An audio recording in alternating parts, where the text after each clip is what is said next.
The story begins by asking if we believe in destiny. Then, in the next moment, it shows a woman face to face with death. Everyone there is fleeing from the monster, but they realize there is no way out. So, they decide to hide behind rocks. A little girl prays not to be found by that sinister creature. Even so, the long-necked monster appears in front of her, ready to take a bite. Another one for Vasco. Our hero, unfortunately, can only watch because he is at the beginning and still a coward. So, he will try to survive 5 minutes to level up. But that is not an easy task. We discover that his name is Jiangkai and that the land became this way after 2 planets called demon stars appeared orbiting nearby. Due to the appearance of those, the plants and animals of the earth began to turn into monsters. And human technology was unable to prevent the destruction that would be caused. A large part of the population, during that period, began to be wiped out, but the humans who were saved managed to find mysterious portals. And it's the whole story that everyone knows. They return stronger and make money. But returning to our hero, we see that he might become a pancake before becoming a hunter. After eliminating everyone, only the MC is left to zero out the HP. But he won't let himself be defeated so easily. Since his family had to work twice as hard as they already had to send him to the Demon Star,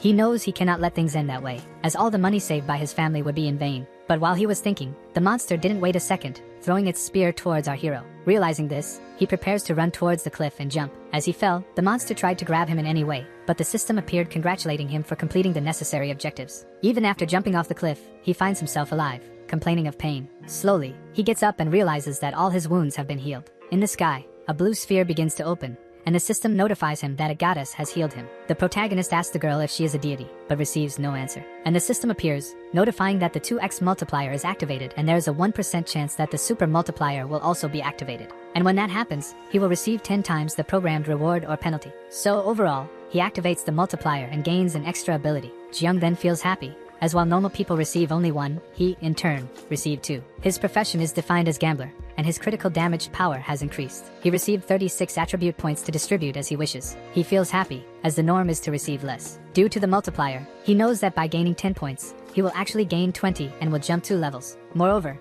he can deal a critical damage of 20,000%, even with a 0.1% chance. However, he prepares for the future, wanting to increase those chances to a higher level. With that resolved in a new power, our hero will use the weapon that the demon beast used to earn more money. Taking the object, he doesn't care how weak his profession is, everything can change. And he comments that he didn't expect to gain a hidden power and a secret profession. With that, the system appears again asking him to complete another mission called Path to the Glorious City. The system shows a map with the location of where our hero is and where he must go. Despite having completed his initial objective, he knows it will be extremely difficult to reach this city, as it is surrounded by monsters. As soon as he speaks, suddenly, a roar begins to echo in that forest, and he hides in fear. A giant snake is fighting with a young man who is asking for someone's help. In question, the young man asks the snake not to come closer, as he has a phobia. Meanwhile, our hero continues hiding behind the tree, just observing. But the MC prepares to help Shuzi and tells him not to worry. Worried about the protagonist's appearance, Shu asks him to leave. But our hero doesn't want to hear any of it, as he feels stronger than before and throws his spear at the snake. The enemy is lifeless,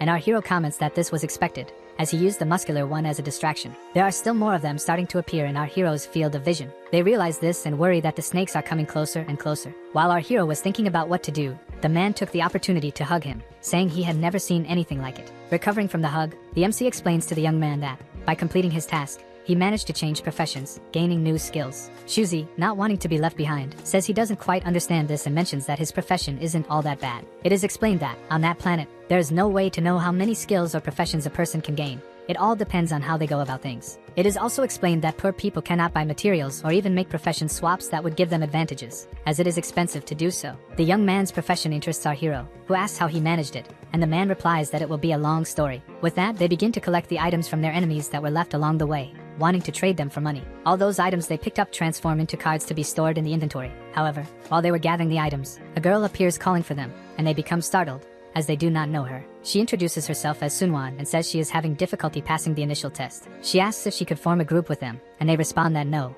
as they do not know her. She explains that her ability is useless in battle, but she can heal people, and for that reason, she asks not to be left alone. Crying, she warns that she can also transfer powers to their weapons, making them stronger. They are tempted to let the girl join, as she can do quite a bit. Our MC thinks carefully, as in this initial phase they find themselves in, they will need a lot of help to move forward. With no other option, they introduce themselves and agree to let the girl in. To lighten the mood, Jui makes a joke, saying that our hero only let her in because of her appearance. We briefly shift to another location in the city of Jiangzhou, at Portal 18. In the research laboratory, an old man comments that it is easy to find people due to the bracelets they distribute. Su Lulan, the inspector of the initial test, appears saying that of course, because the more expensive the bracelet, the better the accuracy of the object. The scientist replies that, based on the GPS location, many of the people have already been eliminated. He starts looking into Lulan's sister, and ends up saying that she is forming a group with 2 other people. The inspector calls her sister a coward, criticizing her for having warned her not to form a group with others. The reason is that the more people gathered in one place, the more dangerous monsters will start to appear. Sure enough, a monster with a human face appears behind them. We return to the laboratory, where we learn that 2 more have appeared as well. So Lulan knows this is not good news,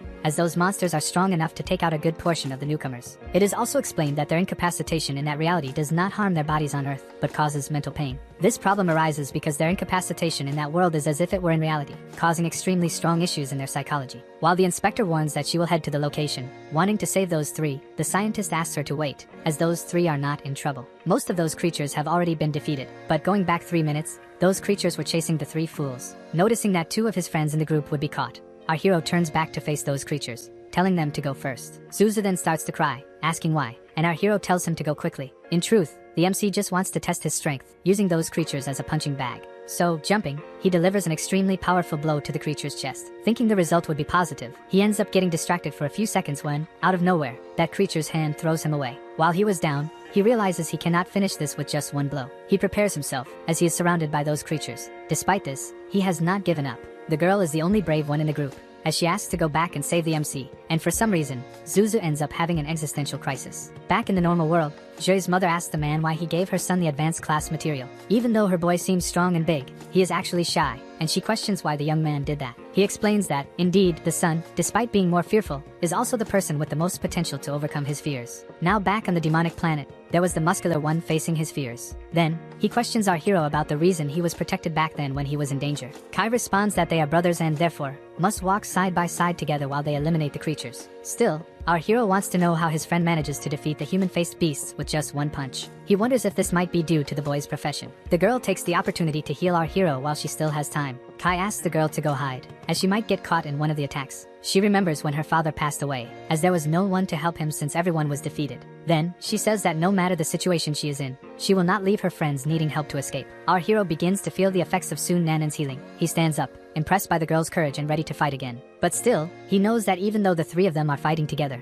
it will not be enough to defeat those creatures. To defeat those things, he will use the girl to extract the venom from the snakes and imbue it into his weapons, having a greater effect. Handing over one of the snakes, he asks if she can heal and extract the venom at the same time. She replies that she will do her best. Our hero's weapon begins to change, gaining the power of poisoning. The plan so far has been successful, and his friend continues to fight without stopping. Magnificently, the girl is managing to control those 2 magical balloons perfectly. The 3 of them form the perfect combination. 1 heals, another tanks, and 1 deals damage. The girl then informs that the poisoning process on the sword is complete, and our hero is ready to attack. He then asks his friend to hold the creatures for a few more seconds. His friend responds that this is not a problem and delivers a powerful attack. Our hero jumps in to deliver the final blow to that creature. Those 3 fools did a perfect job, as they finally managed to defeat the creatures. They are happy that their teamwork has succeeded. Due to the group's chemistry, they gradually manage to defeat their opponents. Once again, they prepare to attack together while the inspector observes through the transmission what is happening, trying to understand how that weak group can take down each of those monsters, as she concludes that it might be due to the hero. Then, Sununu's sister questions how it is possible for someone to have a profession that cannot be found,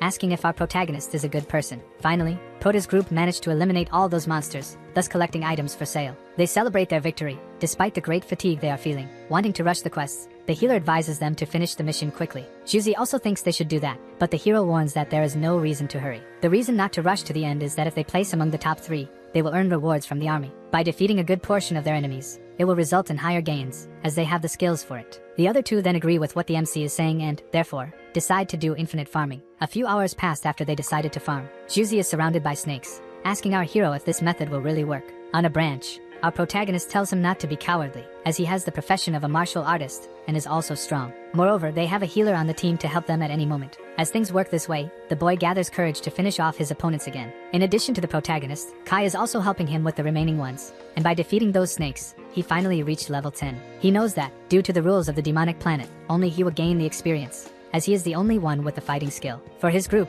it was left only to choose to let him wipe out the monster race, and then let him level up first. After a hard day of infinite farming, Kai finally managed to hit 100 in experience, leveling up his skill and also activating double XP. He celebrates, as after a day of farming, he managed to level up. His friends approach him and congratulate him, asking what he will do with the attributes. Then, our hero explains that, due to leveling up, he gained 20 attribute points, accumulating with his other 56. For some reason, his friends, upon hearing this, become frightened, as it is not common for someone to have so many attribute points. While the muscular one has 26 attribute points, the healer girl has only 12, being the only one with less. Trying to make it more understandable for both, our hero explains that this is due to his profession, which allows him to receive double the reward. Sun-won congratulates the protagonist, saying that despite the risks of his profession, it is also good. Meanwhile, Shuzi tries to think of a way to improve his martial arts. However, while they were talking, the previous portal begins to open again. The same goddess as before appears in the location to talk to our hero. With the arrival of the deity, our hero now has another skill obtained by reaching level 2.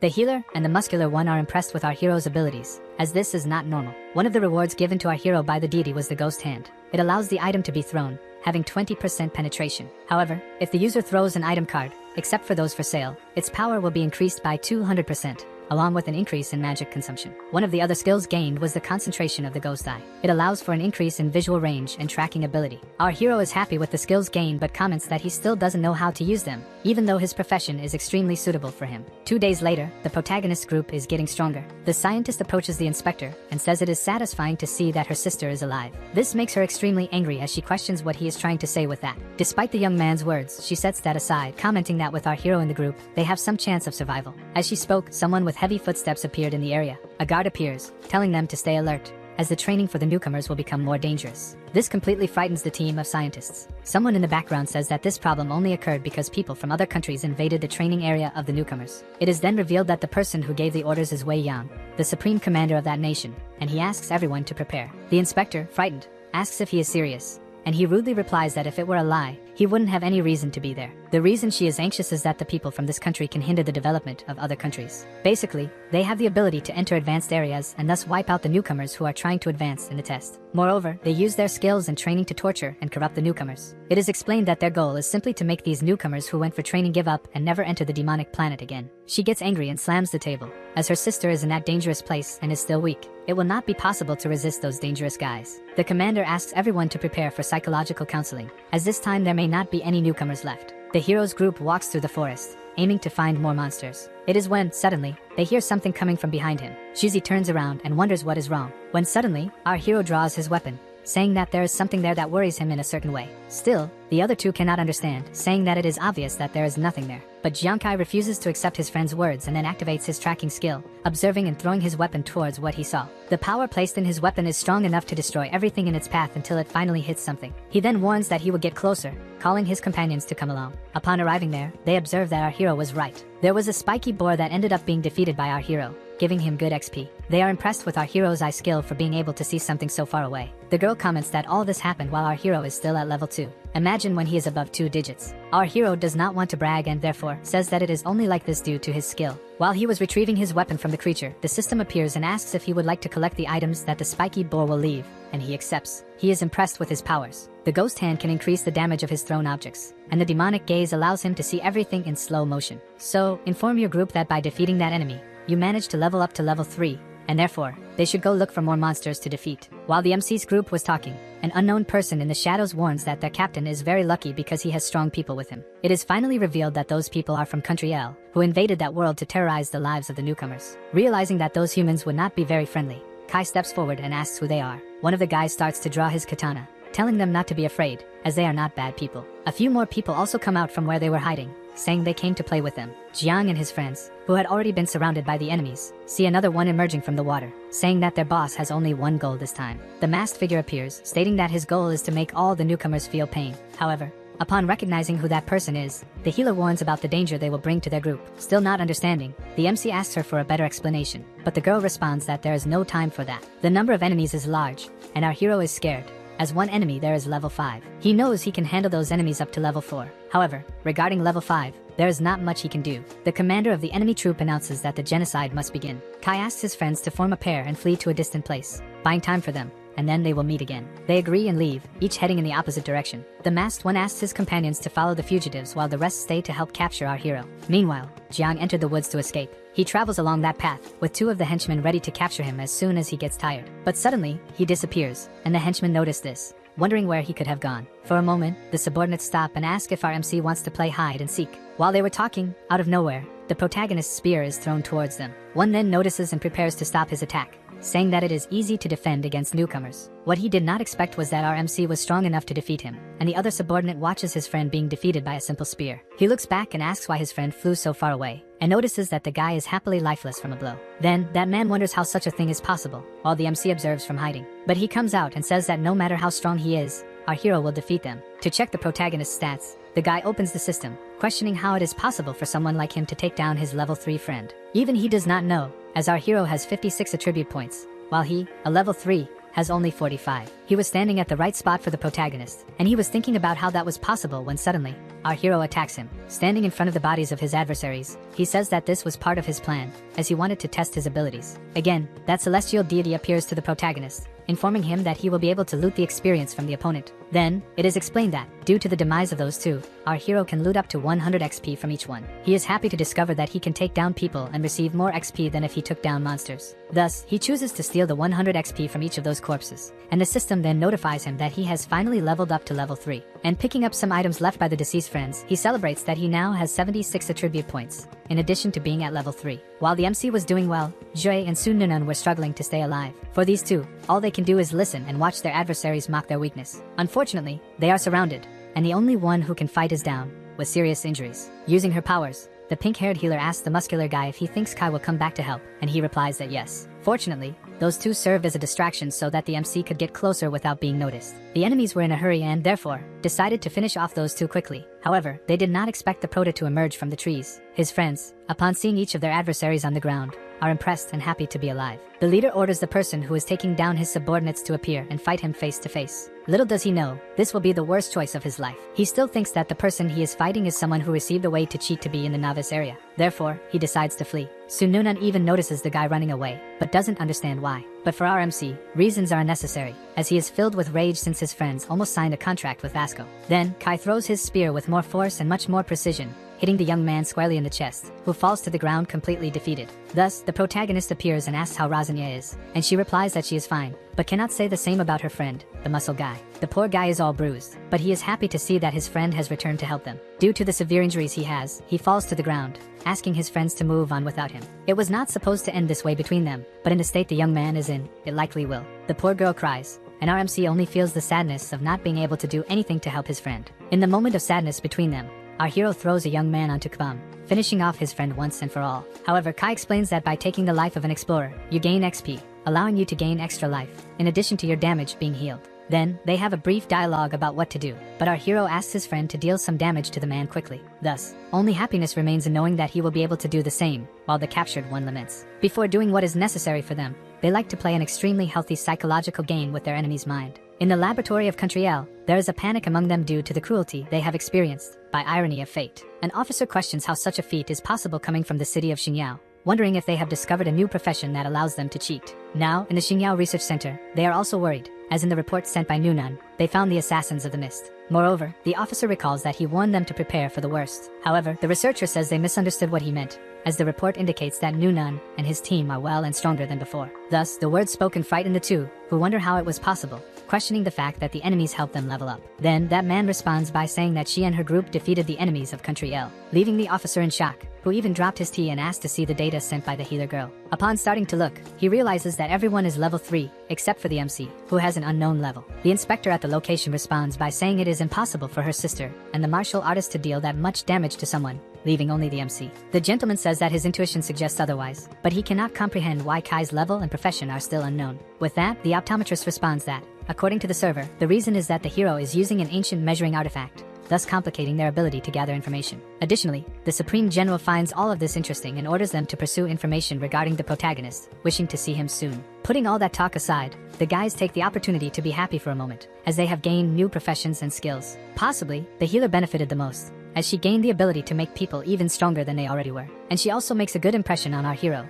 who comments on being expected for this type of profession. Furthermore, the muscle guy takes the chance to ask if he is already strong, but Kai responds by saying that the guy is still level 3, while he himself is already level 4, which ends up scaring the muscular one, who gets angry for not leveling up enough. Moreover, the healer says it is impressive, as our hero has attribute points similar to those of level 8 people. As a good boy, he takes the opportunity to explain that, after defeating the weaker enemies and stealing their XP, he moved on to the higher level ones. Again, the muscle guy is angry for being weak, while Su takes the opportunity to ask what they will do now. Our MC responds that, while defeating one of the captains, he ended up discovering that there is another group of enemies to be defeated, and for that reason, they set out to hunt them down. After half the day has passed, the remaining clandestines were looking for more newcomers to toy with, while mocking the team that was completely torn apart. The captain of that team asks them to stop the games and focus on guarding, and again they scoff, saying that there is no one strong enough there. But there is someone strong enough to face them, and that person is hiding, analyzing the movements of the enemies. However, the muscular one questions whether our hero really wants to face 9 level 5 people. Kai responds that they shouldn't worry about that,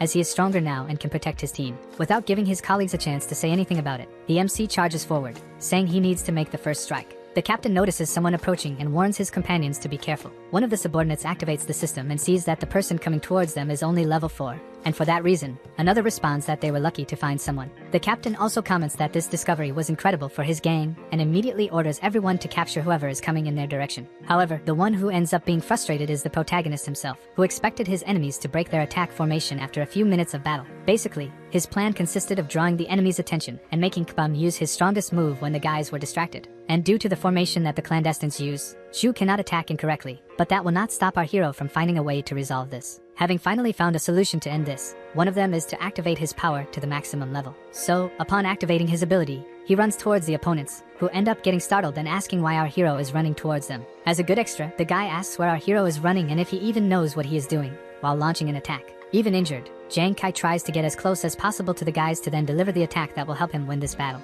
However, the guys further disrupt his plans, gathering all in one place, but that will not be enough to stop the protagonist. He manages to dodge all of them without being hit even once. Still, the extras ask what he is planning to do. They only question how a level 4 person can dodge all of them, who are level 5 and above. Meanwhile, the masked one pulls up the panel to see and talk to his captain, warning that something is wrong. Then, he informs his superior, saying that he couldn't make the initial detection of our hero's abilities. However, he managed to discover one of the attributes related to agility, and it revolves around 30, thus frightening the extra captain. In addition to him, the others are also impressed, as most have around 20 attribute points. With this, the enemy captain begins to think that something is wrong, as it is difficult for the state-of-the-art watch to mismeasure someone. So, he quickly orders his henchmen to leave there faster, as everyone has been deceived about who the protagonist is. Upon realizing he has been discovered, Kai calls them all idiots, as they found out too late to stop him, or even flee from him. It may be too late for him, but that man will try to escape from the protagonist at any cost. However, our hero responds, landing a blow and saying it is too late to do that. Once again, all that is left for Beta is to fall to the ground in pieces, as he is on a different level from our hero,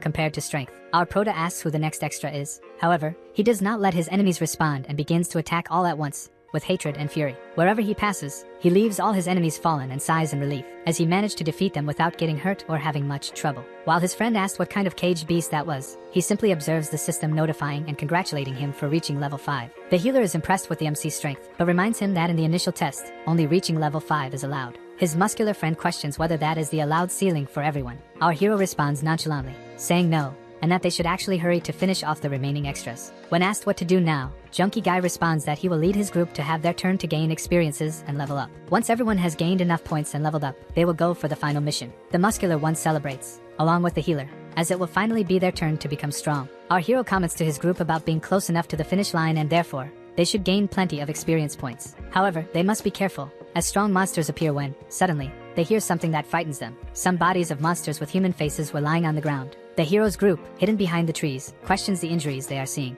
To find out more, our hero activates his magical eye ability, wanting to be sure of what he is dealing with, and ends up seeing golden lights. While they were distracted, something behind them started coming in their direction, emitting the same golden light that our hero had just seen. Suddenly, that light emitted an insane aura, frightening the healer and the muscular one. That golden ball begins to move, passing between our heroes and destroying a good part of their clothes, until it finally heads towards our MC. This scares them, as they see something completely different, so those two injured ask him to be careful. However, none of this really matters to the protagonist, as he ends up stopping that object with one hand. Holding the creature, he realizes it is Ratatovsk, that golden ball, causing the muscular one and the healer to question why it is so fast. Reading the situation, our protagonist makes a joke, saying that it is not fast enough and is also fat. Upon hearing this, Ratatovsk starts to fight with our hero, asking him to take back what he said. Wanting to prove he is right, the protagonist releases Ratatovsk, asking it to run again and try to attack him. Then, Ratatovsk takes advantage of this, asking if our hero is making fun of him. Then, he activates the supersonic blast again towards the protagonist. The muscular one gets scared, thinking our hero might get hurt. However, nothing happens, as Ratatovsk is captured once again. Again, the young man releases that rat, saying it is slow enough not to worry about any attacks. The rat attacks our hero more and more. However, it ends up being captured over and over again. Kai impresses the other two, until finally the little rat surrenders. The protagonist explains to his companions that, by capturing that rat, it will not run away anymore. Moreover, the MC will try to tame that rat to use it in battle. However, he does not know if this will be possible, but he feels relieved to have managed to get some monsters to level up, asking Nuan to take care of them. However, she is standing still, analyzing the cuteness of the little rat. Perkbum laments, as he does not know if his martial arts are as strong compared to the protagonists. When suddenly, someone among the trees starts to appear, saying that he finally found it after days of searching. That hooded man walks slowly down the clown stairs, until guards appear, welcoming him for completing the novice test. However, one of the guards laments, as there was another person who arrived at that place first, but he warns that the ranking does not matter, only the fact that he passed the test. However, the hooded one, with a strange demeanor, pushes the guard's hand away, saying he knows he was not the first to arrive there, but that it does not matter. Then, he starts taking out all the attack items he has from his inventory. The guards are perplexed, as they know it is possible to exchange undead cards for experience, and ask how he was able to kill so many monsters. It is at this moment that the young man finally reveals who he is. He introduces himself as the master of the Huang family, saying he is a member of the highest rank. His name is Huang Ye. This leaves the guards in shock, as they know that this young man's family is at the top of the city of Xinjiang. Moreover, one of the guards comments that he might be in the top 10 among all in the test. Huang Ye celebrates, saying that this day will be marked in history, as he will take first place in the novice test. Then, he shows his true face, asserting that the entire demon planet will belong to him. Meanwhile, our hero and his group walk through the forest, trying to find more monsters to hunt. Something strange happens. They have been walking for quite some time, but they are not getting closer to the end. Our hero thinks that the reason they are not finding anything is that they are carrying the rat, which has a strange aura capable of driving the creatures away. However, while they were distracted, something starts growling in front of them. A monster with sharp, enormous paws appears, leaving our MC apprehensive. It was a pack of shadow wolves. Moreover, the pack leader is present, shocking the group with what could result from that battle. Thus, they consider surrendering. Kbum is the first to give in to fear, saying that no rookie had ever been able to defeat shadow wolves before. However, for the protagonist, this is not a reason to run with his tail between his legs. Still, he acknowledges that it will be extremely difficult for Jue and Su to fight. They only had to come up with a plan for the two to escape first, while he would stay behind to fight the wolves. As Kai runs toward the pack, he asks his group to work together to survive. Kbum is the first to use one of his ground attacks to delay the wolves. This attack allows the MC to advance through the creatures without taking any damage. Then, he asks Sunwon to use her ability to add poison to her sword so he can fight. Our hero throws his spear in hopes that his attack will succeed, but the wolf manages to repel it, causing no damage to him. This astonishes the three, especially our hero, who questions why his spear did not penetrate the wolf. Thus, the pack leader growls, causing all the other monsters to charge at the protagonist's group. While Su and Kbum do everything to survive, they end up asking Kai if there is another way to win this battle. But while fighting the leader, the MC knows he cannot simply get past that defense when he accidentally wakes up Ratatovsky. First, he tries to understand what is happening when he realizes that the wolves are to blame for waking him up. While the boy does everything to survive, the little mouse becomes extremely irritated, unleashing its fury and attacking those creatures. Wherever it goes, a bite is left behind, and that is when Kai realizes that the little mouse has caused damage to the pack leader. Then, he activates his ocular power to make sure of what he is seeing. Once he confirms that the attack worked, he feels happy because now there is a way to deal damage. Thus, he prepares to attack again, knowing that the perfect defense is not so perfect after all. Then, he charges at the wolves, attacking all while throwing needles to cause even more damage. Again, he feels happy because, as he thought, attacks in this manner would yield results. However, he knows he cannot keep his power activated for too long. So, to finish everything at once, he raises his strength level even higher, which astonishes his companions, as Kai will be able to defeat the Wolf King. Thus, the system appears and congratulates our hero for defeating such a strong creature in the training area. After the calculations, it concludes that this was expected, as he dealt enough damage to score a critical hit. Moreover, after the defeat of the pack leader, the remaining wolves begin to retreat gradually. But defeating one is not enough, so he asks his friends if they can handle another round of little wolves, to which they respond affirmatively. Then, charging at what remains, he warns that it will be easier this time since the strongest among them has been defeated. With that, Kbum asks Kai not to let any of those monsters escape, given everything they have been through in those few minutes of agony. The fight with the wolves continues. All the heroes there prepare to give their best. While some cast spells, others engage in physical aggression. While our hero does the same, they finally celebrate after defeating all the remaining wolves. Because, in addition, they also managed to defeat the boss of the novice area. Thus, the protagonist asked them to go and finish off the remaining creatures quickly. He left them with few lives so they could level up. Soon, The next step they must take is toward the finish line. There, they are surprised by how beautiful the place is. Suddenly, Ratatovsky starts to flee from them. The healer warns, but our hero responds that it is fine since the animal is free. At the reception of the place, a guard appears congratulating them for passing the test. He informs them that all the people who completed the test are present there. Additionally, Kai asks when they will be able to see their ranking position. Suddenly, the same guy who had arrived in first place appears laughing, saying it is a tremendous coincidence since that man's sister is part of his family. He questions why the protagonist wants to see his ranking. Clearly, the MC changes his facial expression, saying he did not expect him to be there. So, the envious one says he will show our hero who is in first place in the ranking. A background character appears along with the ranking, questioning why a bunch of losers would want to know what position they finished in. Remembering everything his sister went through working in the house of that despicable being, our hero gets angry. He also recalls all the humiliation his older brother endured so he could save money. Kbum, upon hearing those words, gets angry and will try to defend his friend. However, our hero, being a good person, apologizes and warns that soon they will see with their own eyes that those three fools will be in first place. The protagonist's words echoed in the heads of the background characters, but not out of fear, rather out of laughter, asking if he was crazy to think he was in first. As he communicates with the three, our hero says he didn't expect they would have to do this, but since the occasion calls for it, he asks his friends to show everything they collected, thus revealing everything in the inventory of the three. What was once a source of laughter now becomes a source of fear, as they are perplexed by the number of monsters they have defeated. In addition to, obviously, having a final boss in their inventory, questioning how they were capable of that. Not wanting to be left out, Wan Yi says this is nothing but a joke from losers, questioning how they could defeat a Dark Wolf King. Our hero just laughs and asks them to look at the ranking again. Then, the ranking is updated again, showing the people who are in first place. There are the three fools who until now had been mocked.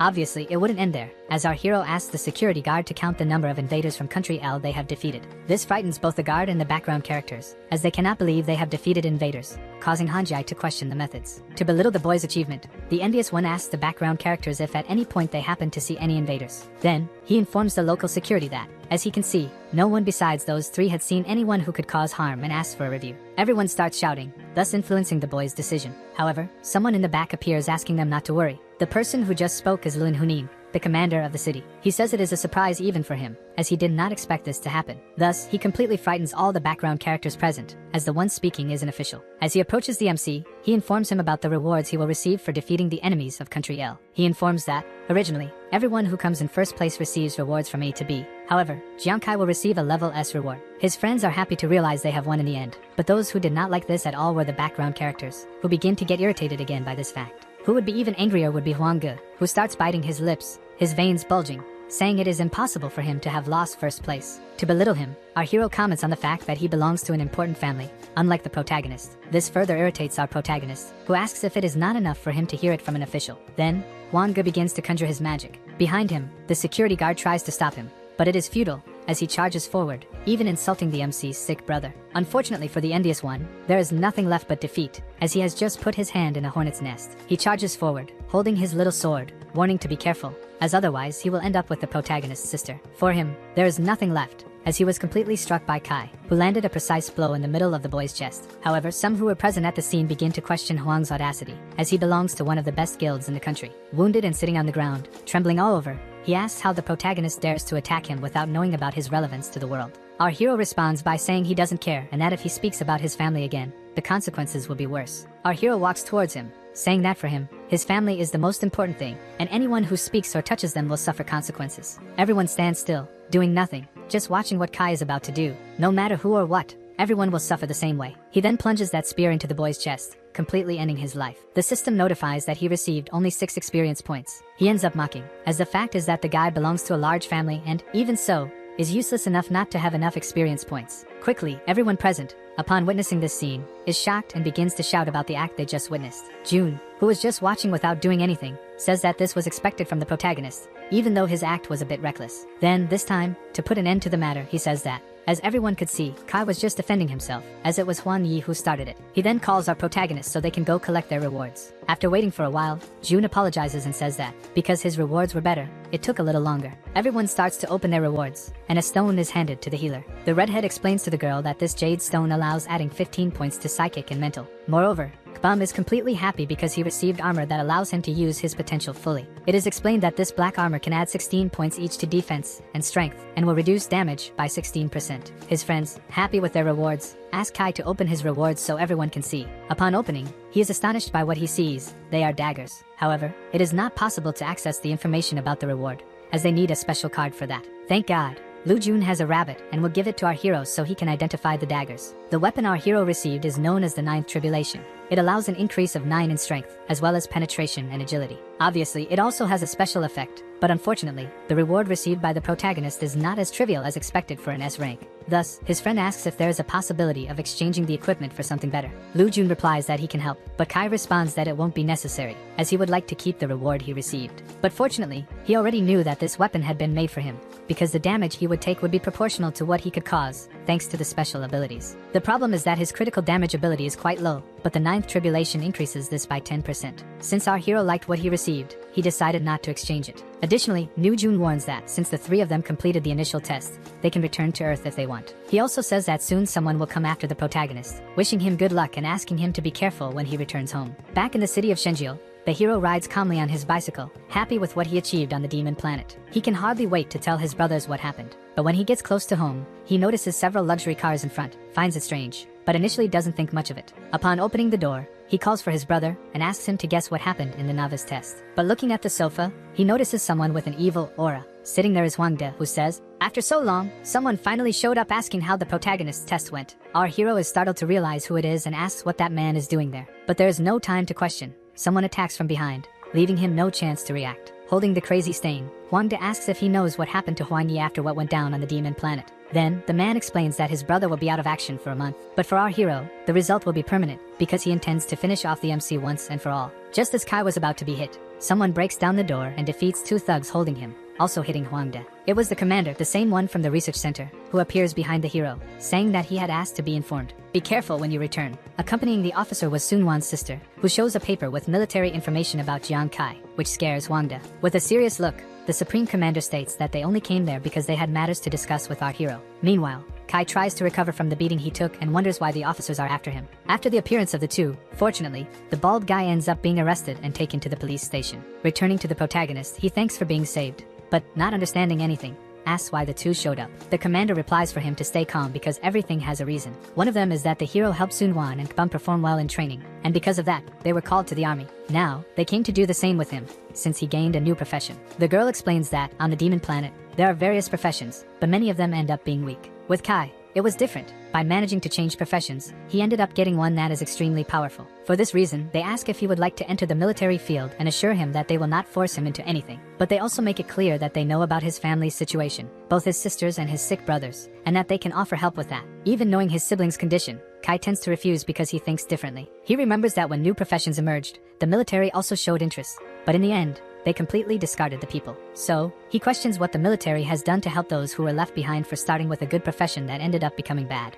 In the end, he thanks them for their help but reminds them that he cannot forget that the Huang family could also act against him. Even so, he reinforces that they are a family and have never trusted their fate in the hands of others, something that has never changed in his life. This makes the girl question, since the protagonist's new profession could bring hope for humanity. But he replies that he only wants to keep his family safe, away from any harm. Knowing the weight of the protagonist's words, the commander asks his subordinate to calm down. Then, he reminds Kai about the little time his older brother has left to live. For this reason, he proposes a bet. By the end of the month, the military will continue to protect his family from the Huang family. If Kai can gather enough money to pay for his brother's surgery, the general agrees that he will not have to join the army. But if he cannot, he will have to enlist, because then the military will cover his brother's treatment. Our hero smiles and promises that if the general wins, he will fulfill his part. Knowing he cannot stay idle due to the bet, he decides to return to the demon planet as soon as possible. He also thinks of a way to get his brother out of the house, as the place is no longer safe, needing to buy a new residence. Kai knows he cannot hesitate because now the work is harder, so he resolves to return to the training area for newcomers. And he realizes that to earn more money, he needs to join a guild, since most monsters are very powerful, and he cannot do this alone. Upon arriving at the establishment, he greets the attendant and asks to join a team, but the girl recognizes him and informs him that it is not possible. This is because his name is on a blacklist, as he attacked the Huang family, and because of that, he cannot join any group. Meanwhile, several teams gather ready for the hunt, and the hero can only lament not being able to join any, even after trying in various places. In the midst of his sadness, someone calls him from the back. It is Hu Nun, a seer. She says she can point out the best place for him to hunt monsters and earn money, but this information costs $100. Our hero does not like being bothered and replies that he is an atheist, does not believe in that kind of thing, turning his back to continue on his way. The girl tries to insist, asking him not to leave and to listen to her offer. Upon hearing that it would be free, Kai turns back, overjoyed, saying that it is never too late to change his mind. Hun Yen gets angry, realizing that he only returned because he heard the word free. Even so, she pulls out a kind of book from a portal and begins to cast her magic on it. Then, she reveals to the hero a crisis he will face in the future and warns that if he does not want to get involved in this, he should go to the Valley of Kings. In any case, the girl's words lingered in our hero's mind,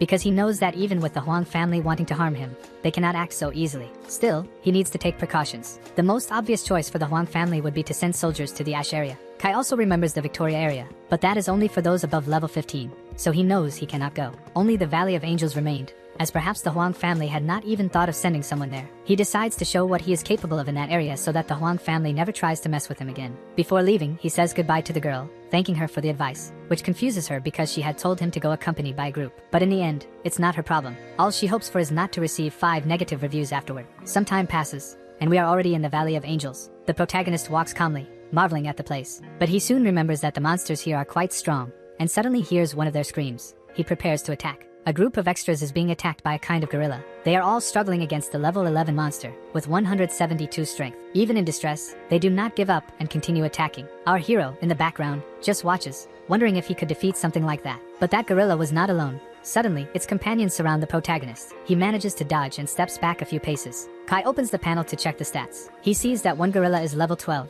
another is 13, and the strongest reaches level 14. Meanwhile, the extras celebrate having defeated one of the gorillas. The bald guy in armor comments to the commander that they are strong because, even at level 10, they managed to defeat a level 11 monster. But while he boasts, in the background, a much more intense battle is taking place. They are startled to realize that someone is fighting against 3 of those monsters, the same ones that almost finished them off. Our hero wonders if he accidentally entered their territory. Quickly, he asks if they are not going to help the guy who is fighting. But the captain responds by calling the group idiots, saying there is no way to face 3 of those creatures since they almost died just to defeat one. But for Jiang Kai, it doesn't matter if he is alone, in pairs, or in threes, he manages to take down one of the monsters while still boasting. This leaves everyone there stunned, as they just saw someone defeat a level 12 gorilla in a matter of seconds. Without wasting time, he changes the course of his run and charges at the other gorillas, who are caught off guard by the attacks. Result, another one is defeated. This time, he celebrates even more because he only used the 10% critical damage that his weapon has, without needing to activate anything extra. But there is still one left, and this last one is level 14,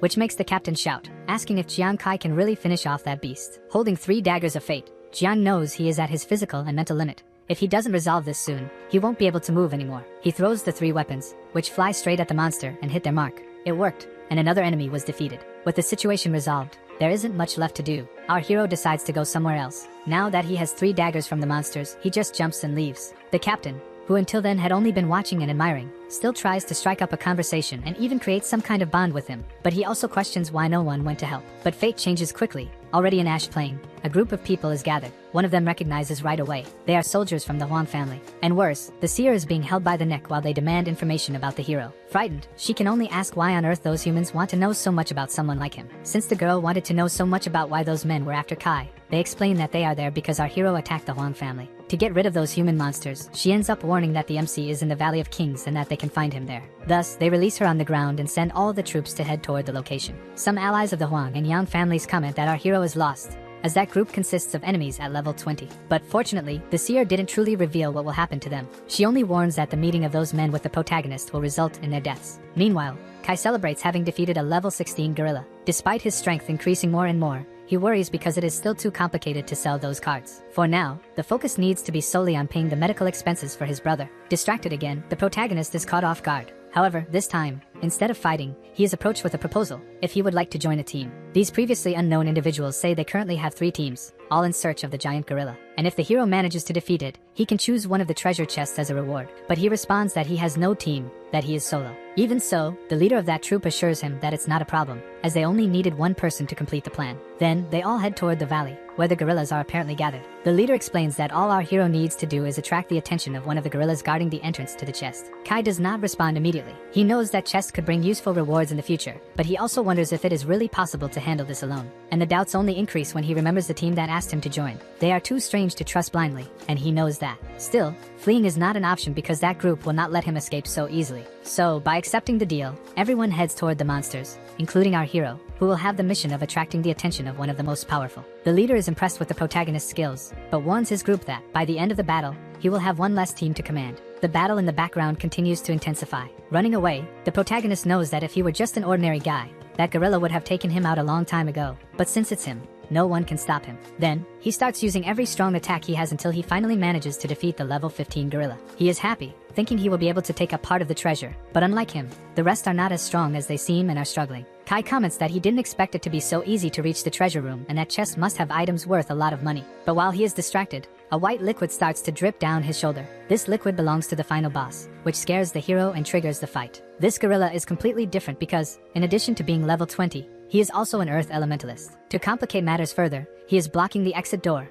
leaving Kai with no escape. And to make things worse, no attack causes damage because the gorilla has 23 defense points. This infuriates the protagonist, as to hurt this monster, he will have to repeat what he did with the Shadow Wolf King. With no time to think, the gorilla charges at him, throwing a rock that hits him squarely. The difference in attributes is clear, and this makes our hero consider the idea of playing the giant on the hill. But Jian knows he cannot give up because if he loses, he will face a punishment of a month without being able to enter to earn money. With no choice, he ends up falling asleep amidst the chaos, and has a flashback of when his brother helped him during one of the toughest moments of his life. These memories give him strength, and our hero begins to recover from exhaustion, avoiding being devoured. However, it is already too late because he ends up being swallowed by the monster, which is quite pleased. But the gorilla did not expect the hero to cut from the inside out, defeating the level 20 creature. In the end, he didn't need many tricks, just being digested and attacking from the inside out, breaking the defense, and claiming the treasure chest. Sometime later, the henchmen of the hooded leader manage to defeat the gorillas and are going to divide the treasure. However, when they enter, they realize that the chest has already been looted, leaving the leader furious, wanting to know where it went. One of the subordinates says he saw the hero entering the cave but thought he was hallucinating because he didn't believe he would come out alive. Then the conflict begins among the extras,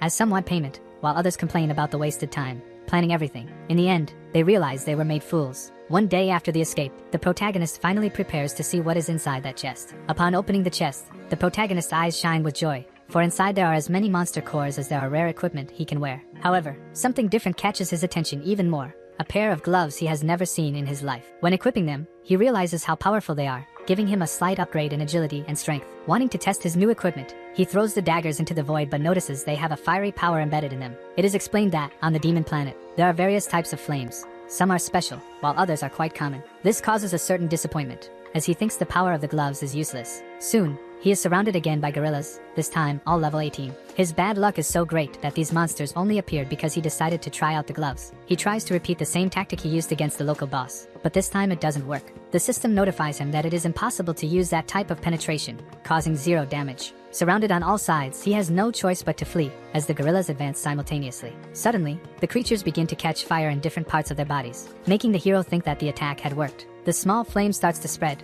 causing even more damage until all the gorillas are defeated. Thanks to the spreading flame, all the creatures were defeated. Meanwhile, the hero wonders how it is possible to deal 2000 damage. He quickly concludes that if his power deals 200 damage, that glove multiplies it by 10, allowing him to break through defenses. And if he can indeed deal 2000 damage per second, that equipment is practically divine for him. This makes it possible not to worry about the enemy's defenses. Later, someone became known as the God of Flame, as he defeated all the creatures in the area as if they were nothing. On the second day, the protagonist is happy, as he managed to level up the night before. He achieved upgrades in all attributes, and made the power of flames practically invincible at that moment. Additionally, as a reward, he received 10 treasure chests, making it clear that he still possesses the cards from the gorillas' corpses. However, something bothers him. He is not with his friends. All Jiang Kai wanted was to have his buddies nearby and know how they were doing in the army's training area. It is shown that Bum is irritated because all the gorillas in the king's area have been defeated. The healer misses Kai because he helped overcome any trial, while the muscular one starts complaining again. But suddenly, the general appears, saying he is not there to listen to complaints but to train them and make them stronger. He then orders the two to regain consciousness and go back to searching for creatures. But nothing changes the fact that both continue to miss their friend. 3 days have passed, and some people are gathered, commenting that they can only find common black monkeys. One of them finds it strange how easily they order the killing of others as if it were nothing. He explains that days ago, he saw someone defeating 3 incredibly strong monsters as if it were nothing. But the information is downplayed, as they say those were low-level monsters, until the man shows a picture of the protagonist. The blonde-haired boy then responds that, coincidentally, it was precisely about him that they were talking. These two people are part of a group of assassins sent to defeat the protagonist, and ask them to stop joking around. The blonde tells them to go see for themselves what that man is capable of. This irritates the other, who does not believe that Kai is that strong, causing discomfort in the group that already knows it is not a good idea to profane his name. At a nearby camp, some people complain that they cannot find monsters to level up, while the hero is happy because he managed to gather money and level up. But the assassin group sent by the Huang family finds the hero, and shouts that they are there to end his life. All the extras recognize the group called Falcon, belonging to the Huang family, as one of the strongest teams controlled by them. For the protagonist, that is nothing. He simply asks why the Huang family sent them there. The leader responds that they are there because of what he did in the training area for newcomers and that they will not let what happened to Huang Ye, the family master, go unpunished. Quickly, everyone gets into battle position, ready to hunt the hero, who dodges an attack and remembers that it was Ye who started everything. The enemies respond that they do not care about right or wrong. They are just there to defeat the protagonist. The hero replies that if that is the case, he has no choice but to give them what they desire. He throws his flaming daggers at the group, but they barely dodge some attacks. The enemies mock him, saying he is throwing little flames that don't even deal damage. The extras comment that it is shameful to use that kind of power in a fight. But Jian knows very well what that small flame is capable of and decides to just watch his enemies burn from their own selfishness and greed. But as we know, that was not just a small flame. It quickly begins to spread across the leader's body. In the end, there are no witnesses left to tell of the protagonist's deeds, as everyone starts to combust at the same time. However, some extras who were just watching remain alive and will be able to spread the story about the flaming god who walked over the bodies of his enemies. They are in shock and question who that person is, as the Falcon team had players of level 20 and above. Trying to gather more information, they can only see fragments, as the attributes do not appear due to the absurd value that the hero possesses. That is when they begin to call him the flaming god. Meanwhile, the protagonist walks calmly, as if nothing had happened, celebrating having leveled up 2 more times. Suddenly, the goddess of leveling appears, and everyone questions why she is there. She explains to the hero that, because of his attribute multiplier, no one outside can see how much he actually has, since the value is absurd. Our hero thinks this is good, as it means no one will know the real number of attributes, despite his level. He then heads towards the city of Xiangyao, where he informs the attendant that he wishes to sell his equipment. The woman greets him and welcomes him, but inside she is disappointed, believing she would only serve one customer that day. Kai asks for his equipment and collectible cards to be calculated. To that beautiful lady, the hero doesn't seem to have much profit, but she is soon surprised. He shows that he has several cards of the giant black monkey, not just one, but many of them, in addition to treasure chests. The amount of items is so great that it obstructs the girl's view, and he even asks if she can see properly. Kai says he would like to sell all of that at once, which startles the attendant, as she knows that most hunters sell by piece and not in bulk. Still, the girl gets excited and assures the protagonist that she will do everything to calculate all the items as quickly as possible,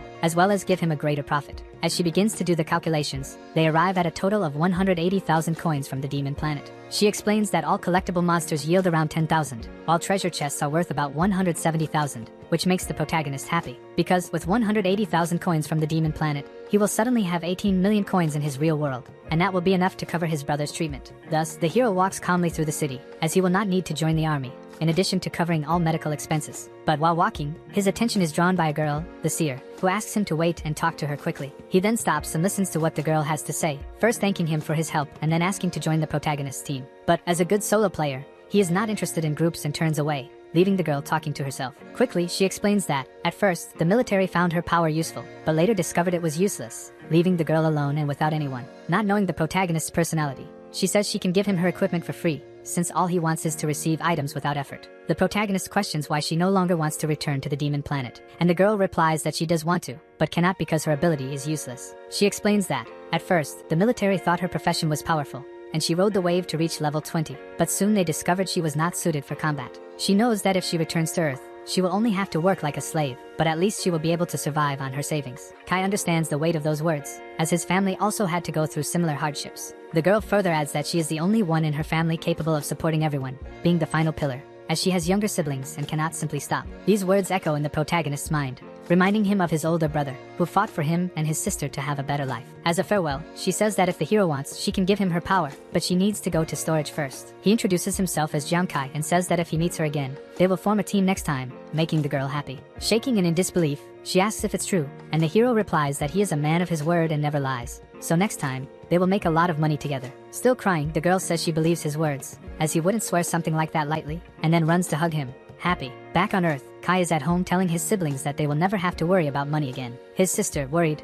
asks if he is doing anything illegal to have that much money, but he explains that all the money he earned was on the demon planet, and besides, she will be going back to school. His brother is also concerned and asks if it was difficult during that time. Our hero replies that it wasn't, and he doesn't need to worry anymore. Therefore, the protagonist announces that from now on, they will have a good life. Thus, they toast to happiness. But while Kai was drinking tea, his phone starts ringing, and the general asks about the bet. The general warns that soon someone will come to the protagonist's house to take him so he can see something and not forget it. On the other side of the city of Shenjiao, a war is happening, and our hero can see the chaos that is pervasive in the area. Then, Commander Wei is asked why he called the protagonist there. But while they were talking, suddenly, a tremor occurs. A giant creature appears in the area, and all the soldiers prepare to fight against it. Wei explains that currently, the explorers of the demonic planet have a water divider, where each has 20 levels, divided into 6 stages. And those powers, for the most part, can only be used there. However, for people who manage to reach levels 81 to 120, they become individuals with extraordinary powers, undergoing a brief change that allows them to use their power on Earth. While the soldiers fight in the background, the commander explains that the power gained by those extraordinary individuals changed the course of history. For the struggle of humanity against the creatures of the demonic planet took a different turn,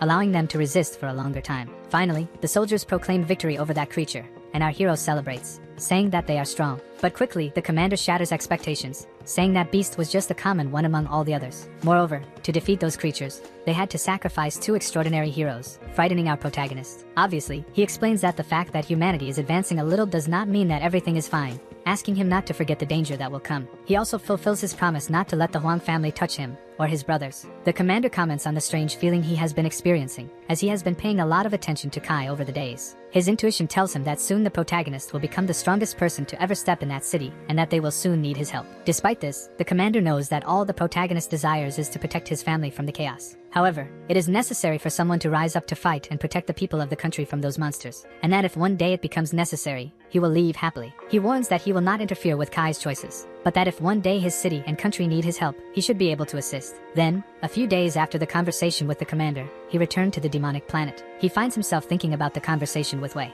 In any case, he must soon forget about it, and be careful on the battlefield, as he will be looking for other monsters to hunt. The system explains that the ghost can only be defeated within a radius of 10 meters, making our hero wonder how he can inflict damage on it. In any case, this creature seems more difficult than the gorilla, and therefore, he must find people to join his team. While he was wandering around the area, he ends up finding who was waiting for him. He wakes the girl, saying he didn't expect her to wait for so long. She responds by saying that she indeed waited long enough and questions if he remembers his promise, to which he replies that he does. She then informs him that, in the meantime, she looked for more people to join the team, as she knew more people would be necessary to defeat the creatures. Our hero agrees. However, he refuses to accept that the profession is that of a drunkard. But unfortunately, what ends up happening is that one of those members is a drunkard, causing our hero to refuse to accept and run away. With that, the girl asks her captain to trust her choice. She informs him that you will work obediently. In any case, Kai was not willing to accept that the boy joined the team. However, upon hearing that he wouldn't have to share any rewards, he changes his mind and allows him to join. And that, from now on, they must follow their captain's lead and become a family.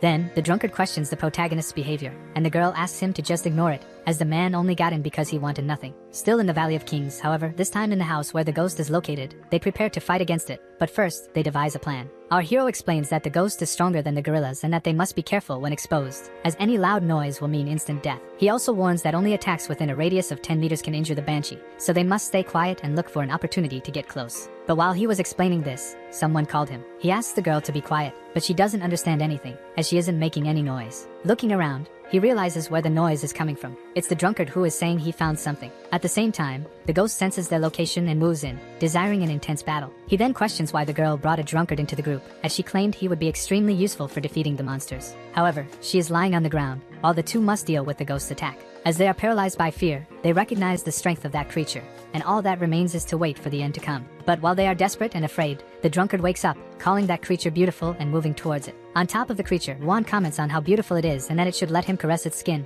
thus freeing his companions from their state of fear. Thanks to this, our hero will be able to use his ability to attack and resolve that problem quickly, before things change. While the protagonist explodes the ghost, the drunkard asks where his wife has gone. Kai and the seer celebrate defeating an elite monster in just seconds. But for the drunkard, this isn't good, as the MC had the courage to end his wife. He says she felt lonely and that there was no reason to do that to her. Whispering to each other, they talk about him being useful while drunk, but setting the conversation aside, the seer goes to get the chest. Still, the protagonist tries to understand how the guy wasn't affected by the banshee's attack and how he managed to fight against her. One reason might be that, by consuming alcohol, that profession has the ability to lose consciousness of their actions, thus having no fear of anything. He laughs, as he has found something important to him. Meanwhile, the seer returns with the treasure chest. Our protagonist laughs even more, saying that Juan is important for defeating the banshee ghosts. With a powerful weapon in their hands, they head to the other cabin, where there is another opponent. There, they wait for her to respawn so they can fight. The team captain orders that the young man attack the ghost in front of him. So it is done. He charges in, calling her his wife again, unaware of his actions, grabbing her and calling her beautiful. Our hero takes advantage of the situation to attack the ghost immediately, giving no chance for a counterattack. Like the other, the creature begins to catch fire, and the system notifies her demise. The poor Ruan can't take it anymore, having his wife killed again by the protagonist, and he starts to complain while crying. However, none of this matters to the protagonist, and it is clear that they will only wait for his sobriety to attack other creatures again. The infinite farm doesn't stop, and 3 hours pass. The three are again attacking the banshee ghost, while Ruan complains about what is happening to him. But for our hero, this doesn't matter, as all he desires is money. The poor drunkard suffers, as he has already had 35 wives taken from him. But for the protagonist, none of this matters. His focus is solely on profit. Moreover, the protagonist celebrates reaching level 14. Ruan, with a broken heart, just listens to the plan those two have for how to use him. It doesn't stop there. In his thoughts, our hero comments on the skill cards he obtained in the cabin. One of them is the Rain Prayer, which can be used by people with strong mental power, and if the terrain is suitable, its potency can increase even more. The most suitable person to use the card is Hu, and so the protagonist gives it to her. Happy, the girl thanks him, saying that she will finally have some utility in battle. She even bows before her captain, offering loyalty, but Kai asks her to stop, saying she earned the card on her own merit. The only downside is that the other card has hidden information. Still, the protagonist decides to use it, believing that, somehow, it might work for him. Upon activating the ability, the goddess of skills appears, revealing its information. This new ability allows the hero to absorb attributes from his enemy for 30 minutes, after which the effect disappears. For Kai, however, this doesn't seem very useful. He complains, saying that the ability should be extremely powerful, but it is the opposite, weak and useless. Meanwhile, the drunkard wakes up confused, and the seer teases him, reminding him that he had 35 wives in the last few nights. One then remembers and starts to vomit. Then he starts to cry, saying that he was not useful to the captain and that, if it is his wish, he can leave the group. But for the MC, Ruan was extremely useful. As a reward, he gives the drunk a new piece of equipment. Kai explains that without him, they wouldn't have been able to defeat so many banshees and that Ruan has become an important part of their strategy. Still, the drunk hesitates, saying he wasn't as effective as he would have liked. But the protagonist insists that he accept, and also hands equipment to Hu, asking her to take it. The two are happy, as they finally have a captain they can trust and feel they have real utility in their team. Back in the safe area to exchange their items for money, the attendant informs the protagonist that he has accumulated 840,000 star coins. Kai is beaming, as this amounts to 84 million on planet Earth. In addition, he keeps some equipment for himself, pants that help him hide without being detected, a chest piece that can nullify attacks in critical situations, and an old glove that increases critical damage. He feels that if he faced a level 20 adventurer, he could easily defeat him. While still immersed in his satisfaction, Babinho appears carrying a pile of wood. Suddenly, he throws a dagger at the protagonist, asking to check his stats. Kai, surprised, asks what he is doing. The thrown dagger returns to the drunk's hand on its own. He explains that he noticed the captain's difficulties in retrieving his daggers during fights and is excited because he won't have to worry about the number of daggers he has anymore. He continues, saying that upon returning, he can deal damage to anyone nearby. The protagonist comments that he didn't expect such talent from the drunk. Ruan, suspicious, asks if the captain really believes he has any skill. He swears he does, but ironically, a lightning bolt strikes behind him, as if to contradict him. The rain begins to intensify, and Ruan asks why the captain is lying. At that moment, the seer appears, saying that she has finally learned to use her power. Kai, however, comments that that ability still seems useless, but acknowledges that if the purple one can make the rain more intense, it could help in the future. Who promises to train even harder to be useful to her captain, and he is pleased with the evolution of his team. In the background, some men complain about the rain, worried that the equipment meant for the Huang and Mali families might be damaged. Upon hearing the name of the Huang family, the protagonist asks them to stop and explain that the family plans to take 200,000 people to the frozen island. Moreover, other forces will also join to exterminate the monsters in the area, adding that every man has a responsibility to uphold. After explaining, they begin to leave the area, saying they have more important things to do, leaving the protagonist thinking about Huang Yi going as well. Furthermore, now that the god of the demonic planet is causing problems, the entire nation needs to unite and fight against the bosses in the area, as that is the only way they will win the final war. It is also explained that the monsters are divided into a hierarchy, consisting of normal,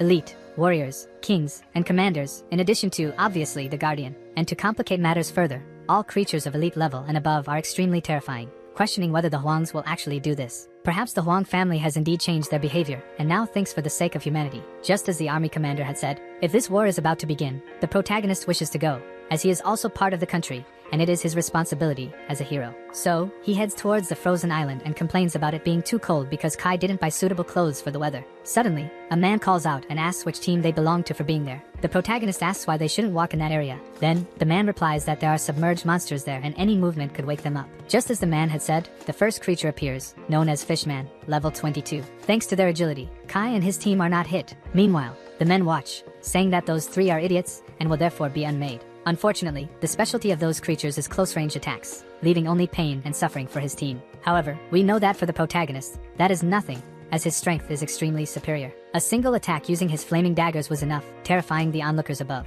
That even served as a warm-up for Kai, as he no longer feels cold, in addition to the fact that he comments that his strength has 76 experience points. However, he shouldn't place too much importance on this damage, as it is just a conservative estimate. Meanwhile, he knows that no one will resist him, whether they are creatures or adventurers of level 20 or higher. The seer runs towards the hero, saying that she managed to get the collectible card of the monster fish. He thanks her and warns that they should leave that place soon, before another monster appears. Additionally, he asks the 3 bystanders if they know where Wei is. They leave their spot, but the hero cannot find who he is looking for, even though it is the place the men had mentioned. Moreover, he had left Wan and Hu behind because he didn't want them to be involved in this battle. While Kai was distracted, Wang Wei appears accompanied by his men and calls out to the protagonist. Thus, he comments that it is impressive to know that this young man is willing to fight against someone so strong for the sake of his country. However, while the hero was speaking, he is caught off guard by an attack from Huang Wei, who is still angry and has unresolved issues from the past. The blonde explains to the protagonist that, thanks to him, he had to undergo therapy for a while to recover. And now he appears wanting to be friends. In addition to talking about wanting his revenge, he says that since that day he has been tormented by people due to shame,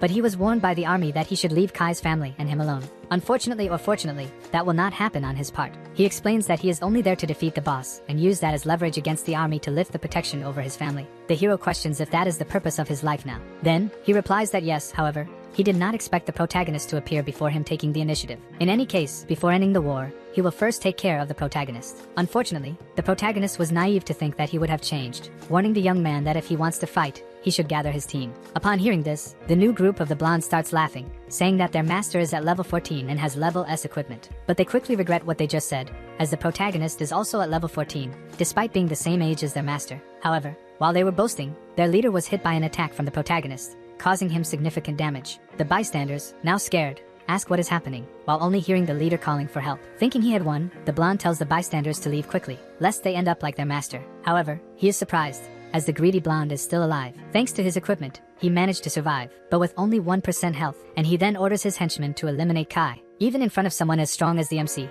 Wang continues to send people to sacrifice themselves. The hero says that this is perfect, as he will test his skills using the enemy's henchmen. Some barely manage to dodge the daggers and therefore start mocking the protagonist. The fool who believed he could defeat the prota will be the first to succumb to his power. But first, the protagonist warns that the nail that sticks out always gets hammered first. The poor man, in that heat, only agonizes in pain, while his friends question how someone at level 14 could defeat an opponent at level 32. Suddenly, the protagonist appears behind him, saying that this is not the end, and he asks for his daggers to return, hitting another man who also succumbs. Thus, the bystanders ask how such a skill and such high damage can exist, questioning if Kai is cheating in the game. The blonde warns that under no circumstances can they let the protagonist attack from a distance, and orders them to attack together. Again, Wang Yi believes that by preventing the protagonist from fighting at a distance, he will achieve victory. However, the opposite of what was expected happens. His henchmen end up being roasted before his eyes, while the hero walks towards him. As he advanced, he said that it didn't matter if he faced an entire group or just one person. In desperation, the blonde questions the vast difference between them and how Kai can fight so easily. Summoning his magic, the protagonist says that he was willing to leave the past behind, but since the man is determined to kill him, he will make his trauma increase. Thus, he drives his sword into the enemy's head, who screams in pain before completely succumbing. A few minutes pass after defeating his enemies, and he comments that he did not expect that group to take him to level 17.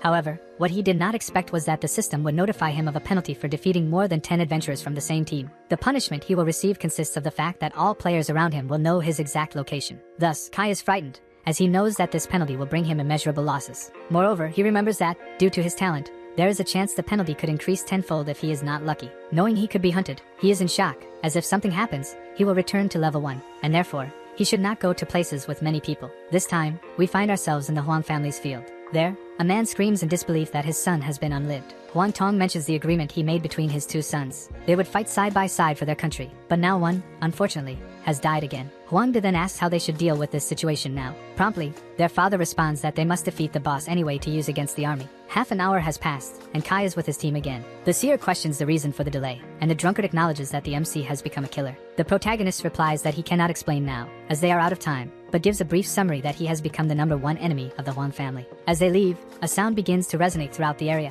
Our hero questions what that is, and the drunkard responds that it is the sound of the war beginning. His friend, looking back, asks him to do the same, and suddenly, creatures begin to emerge from the ice. A horde of monsters surrounds them. They become worried, as they will have to defeat all of that. Additionally, the boss himself has awakened, making them even more anxious. A man riding a lion warns his subordinates that the war has finally begun, and the first opponent to be defeated is the fishman. Regardless of what happens in the outcomes, all that matters is victory, and therefore, he orders them to charge at that creature. On one side, humans, and on the other, their natural enemies from the demonic planet. The seer warns that they must go now and avoid the impending disaster, but Kai responds that they should not go, as soon the battle will begin, and the Huan family will be too busy to worry, and so, they must stay. The soldiers rush towards the adversary, but they are weak and therefore, are frightened by the size and level of that creature. The squad leader urges everyone not to be afraid, as it is merely large, and their numbers are greater. As he spoke, he was hit by an attack. He begins to scream for help, but there is no time for anyone to do anything for him. His companions watch their captain being devoured by the boss. Meanwhile, the seer asks why those people are having difficulty with a common enemy like that. Kai explains that if the army wants to win, they must focus on eliminating the boss.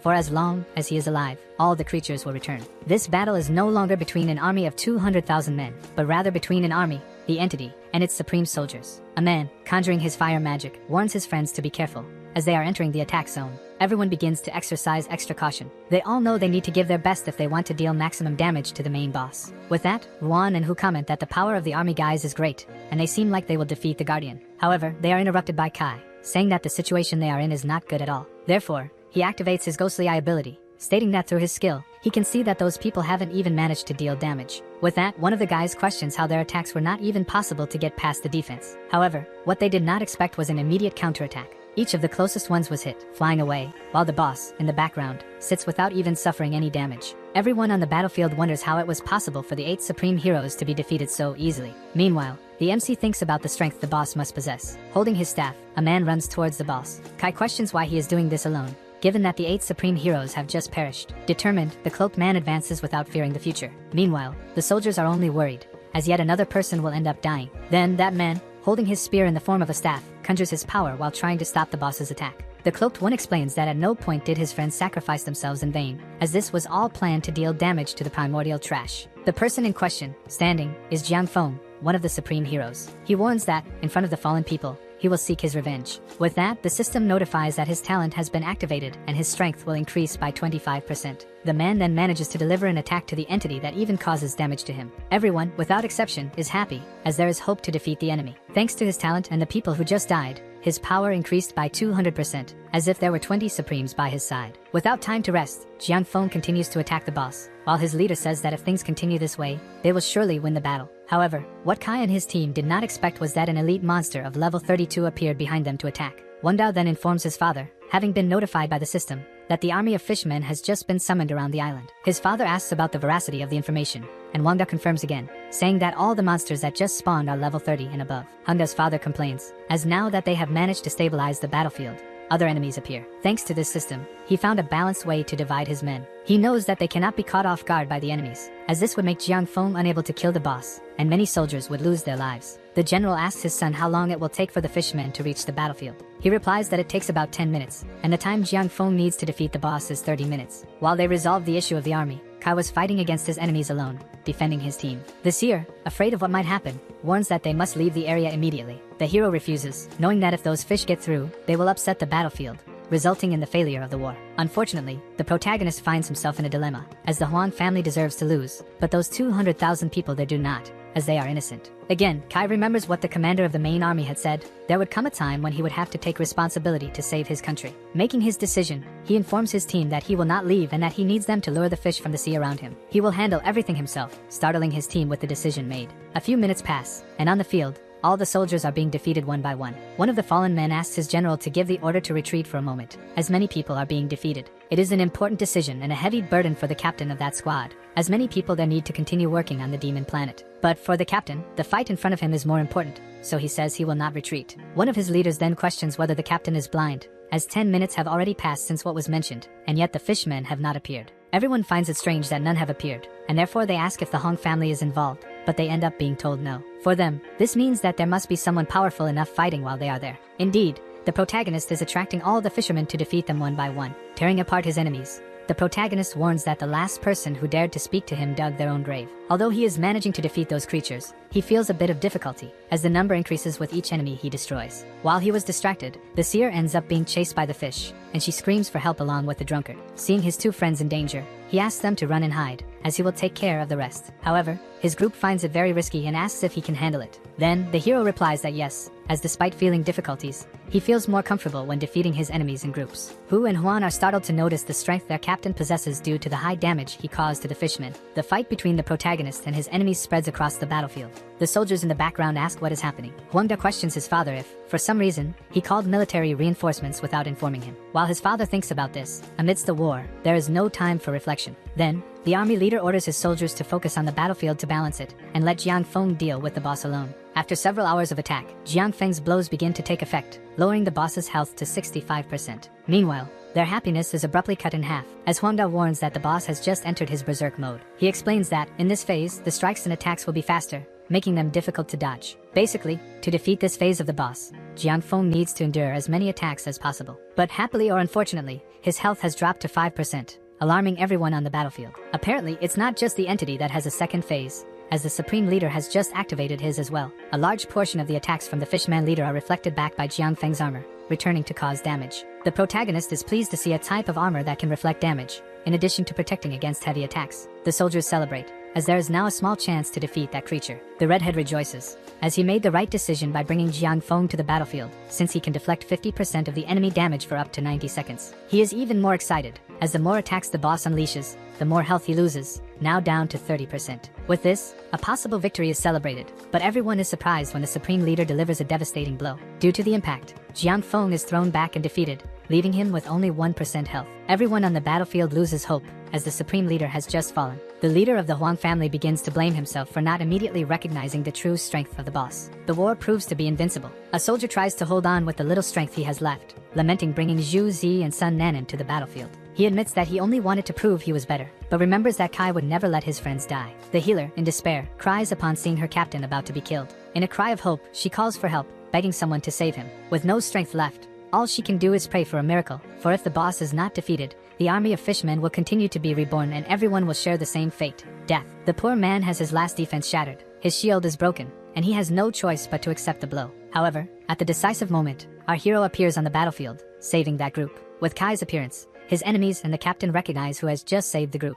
They are happy, knowing they will live for a little longer. However, there is no time to waste, and the protagonist warns them to protect themselves, as he will now go to defeat the boss. You are really something. With the little strength he has left, he tries to get up while questioning if he heard correctly what his friend just said. The muscular man and the healer question why they can see Kai's location so easily. The hero moves across the battlefield, and the soldiers sense a murderous aura. They wonder if that could be the blood recluse. His friends fear that he is going insane, as he still carries a title that will make him a target for everyone. Poor foolish men, and so they decide it is better to perish at the hands of the blood recluse than by the fishmen. Thus, they head in his direction, but one of them ends up being hit by the hero's doorman. The pink-haired girl and the muscular man become worried, believing their friend has just been killed. But for the hero, that is nothing, and he continues advancing without fear of what may happen. Meanwhile, bystanders question how it is possible for a level 10 novice to deal such high damage. His friends rejoice, as not only has the hero survived, but he is stronger than ever. Their captain is surprised to see that Kai can attack adventurers of level 20 or higher. Then, Huangda calls for his father and informs him that he can sense the MC's presence on the battlefield and that he is heading toward the boss. The father asks if he is really worried about someone at such an important moment. For the bald blonde,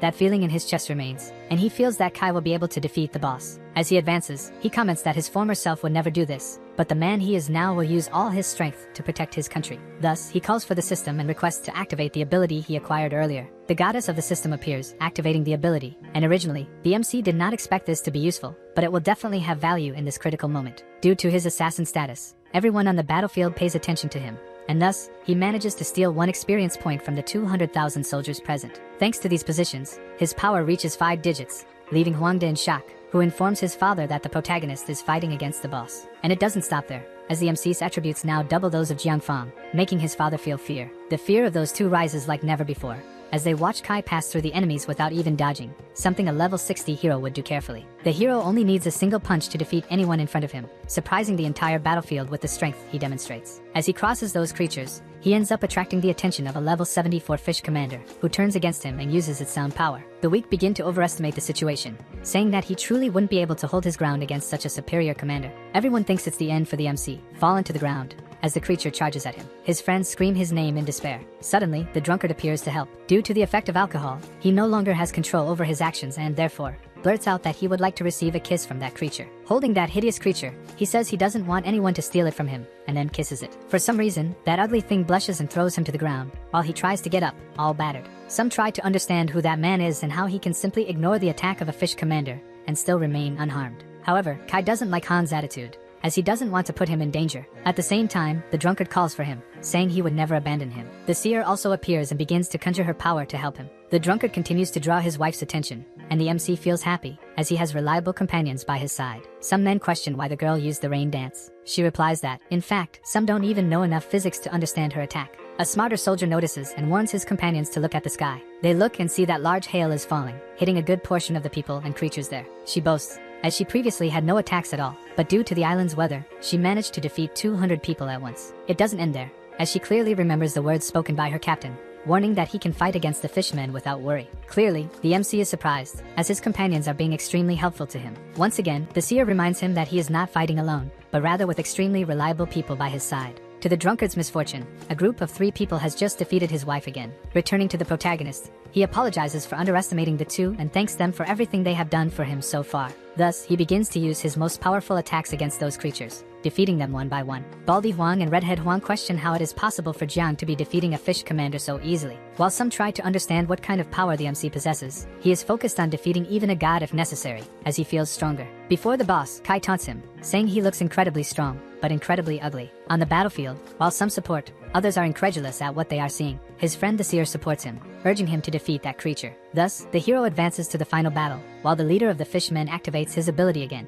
and one of the soldiers quickly warns about it. As he advances, the boss quickly counterattacks. But for Kai, those blows are easy to dodge, which makes him question Jiang Feng's strength. For our hero, there is no bad weather. Everyone on the battlefield has their expectations restored. The Supreme Guardian attacks the MC, but he manages to dodge and counterattack with his flame, reducing the enemy's health to 25%. Again on the battlefield, some people try to understand how a single person can cause so much damage. The war is not over yet. Even with reduced health, the enemy remains standing, ready to retaliate. The two strongest on the battlefield stand firm, staring at each other, while the army watches, not understanding the reason for the absence of an attack. However, suddenly the silence is broken, and the Guardian begins to suck all the air around, and in a single movement, lets out a powerful roar. Despite the intensity, it was not enough to stop Kai, who is quickly surprised by a second attack. Again, the blow fails to bring him down, but it raises questions among the soldiers who wonder if the hero has been fatally hit. This time, however, it is the MC himself who reacts, counterattacking with precision and destroying the weapon the boss was using. On the battlefield, people exchange glances, trying to remember if anyone has ever been as strong as the protagonist. Determined to end the fight quickly, he advances, stating that it is a waste of time to prolong this. He then strikes the Guardian with the flame of his dagger, forcing him to kneel before him and reducing his health to 15%. In a brutal sequence of attacks, Kai manages to lower it even further,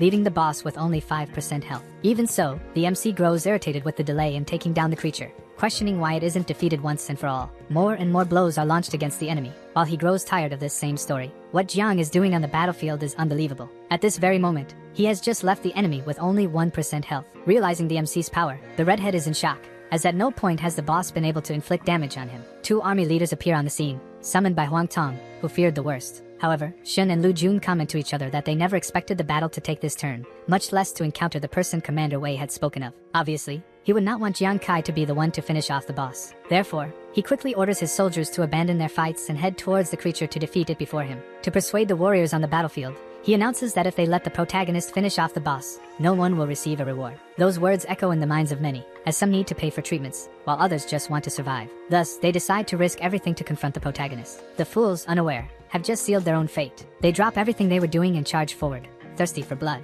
The hero watches the enemy's approach and criticizes the Huang family's decision. At the same time, he turns to Jiang Feng, asking if he does not intend to end this soon. Then, the supreme leader questions why the protagonist has not yet defeated the boss. The hero replies that he is not naive enough to steal the glory from the one who initiated the whole process. Making the right decision, Kai explains that he cannot simply finish off the boss, as so many people are hostages of the Huang family. Therefore, someone from that group must be responsible for delivering the final blow. Thus, he asks that it be Jiang Feng who ends the creature. This kind of behavior surprises Jiang Feng, who did not expect such an outcome. Our hero urges him to hurry, fearing for his own life. Grateful, Jiang Feng accepts and delivers the final blow, ending the creature's remaining life. The system then notifies Jiang Feng has defeated the leader of the fishmen. Immediately, the battlefield stirs, with many questioning whether it was not Jiang Kai who defeated the boss. With the fall of the most powerful creature, all remaining fishmen begin to retreat to their lairs, having no reason to continue fighting. Some soldiers are satisfied, happy to see the supreme leader as the one responsible for the victory. Meanwhile, Tong and De try to better understand the situation. Overall, everyone celebrates, certain that they will receive their rewards, and little by little,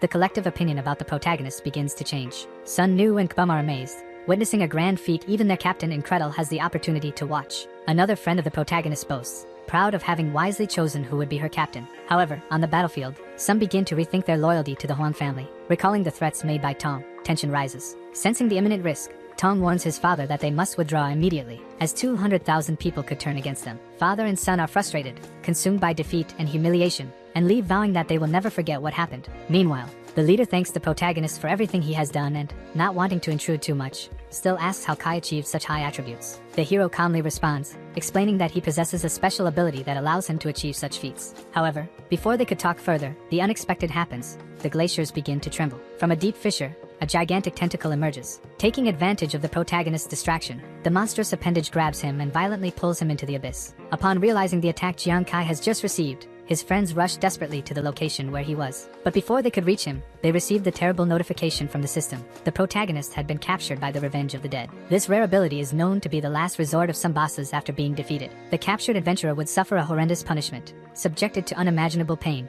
and even after the revenge was over, he would return to the land carrying that burden. Upon hearing this, the seer broke down in tears, her heart shattered with worry for her friend. Meanwhile, the scene showed the protagonist in absolute despair, trapped by the grotesque tentacles of the creature that should have been defeated. Now, it was hurting him mercilessly, while the system notified that, in a few seconds, all the user's skills and attributes would be removed. Kai understood right away that he was alive only thanks to the absurd accumulation of power he possessed, and without it, he would be eliminated instantly. The countdown was going down, 15 seconds. Even in intense pain, the protagonist sought an escape, knowing that, in the end, he could not rely solely on luck. With the little strength he had left, he activated his phantom armor, managing to free himself for a few moments. But the price was high. As soon as he broke free, his body returned to its previous state, fragile and vulnerable. The fight intensified. The countdown continued 3 seconds. With no alternatives, Jiang Kai grabbed his flaming daggers, forcing his body to move despite the excruciating pain. He knew he had to resist, defend himself with what little power remained, because, for him, the battle was not yet over. Clumsily,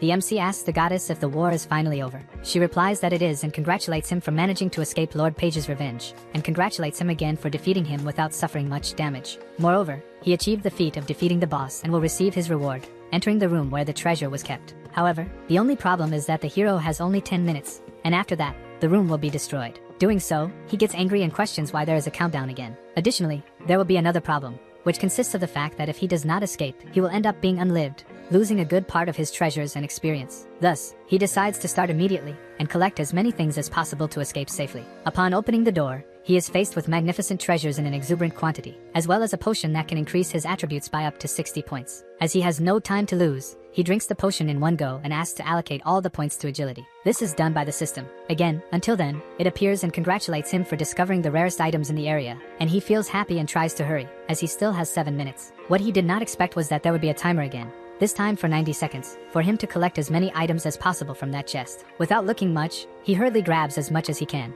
becoming completely exhausted right after taking everything he wanted. This time the system appeared to congratulate him for finding Tears of Regret, which can be used to remove the assassin status. While he was distracted with what he should take, and happy because the assassin effect had passed, he came across an item in the corner of the wall. The artifact itself allows the person who uses it to change their profession at level 20. Thus, our MC wonders if with that thing he can effectively change his profession. A day has already passed since the protagonist was captured, causing his closest friends to mourn his loss. In tears, the seer and the drunkard cry, for their captain is no longer around. What they did not expect was that someone, at that very moment, was climbing the hills of hell. Back, holding a stone, the seer notifies her partner that another fishman is coming up, and so, both begin to throw stones towards the crevice, saying they will not allow anyone else to disturb their captain's funeral. What the fools did not expect was that the one climbing the dungeon was their captain, who ends up falling again. As the hero fell, he shouted, and thus caught the attention of the seer, who said that the voice sounded familiar, but they still refused to believe what they heard. To their happiness, Kai managed to climb up again and now runs towards them, saying that it has been so long since he last saw them. But obviously, his reaction would not be that,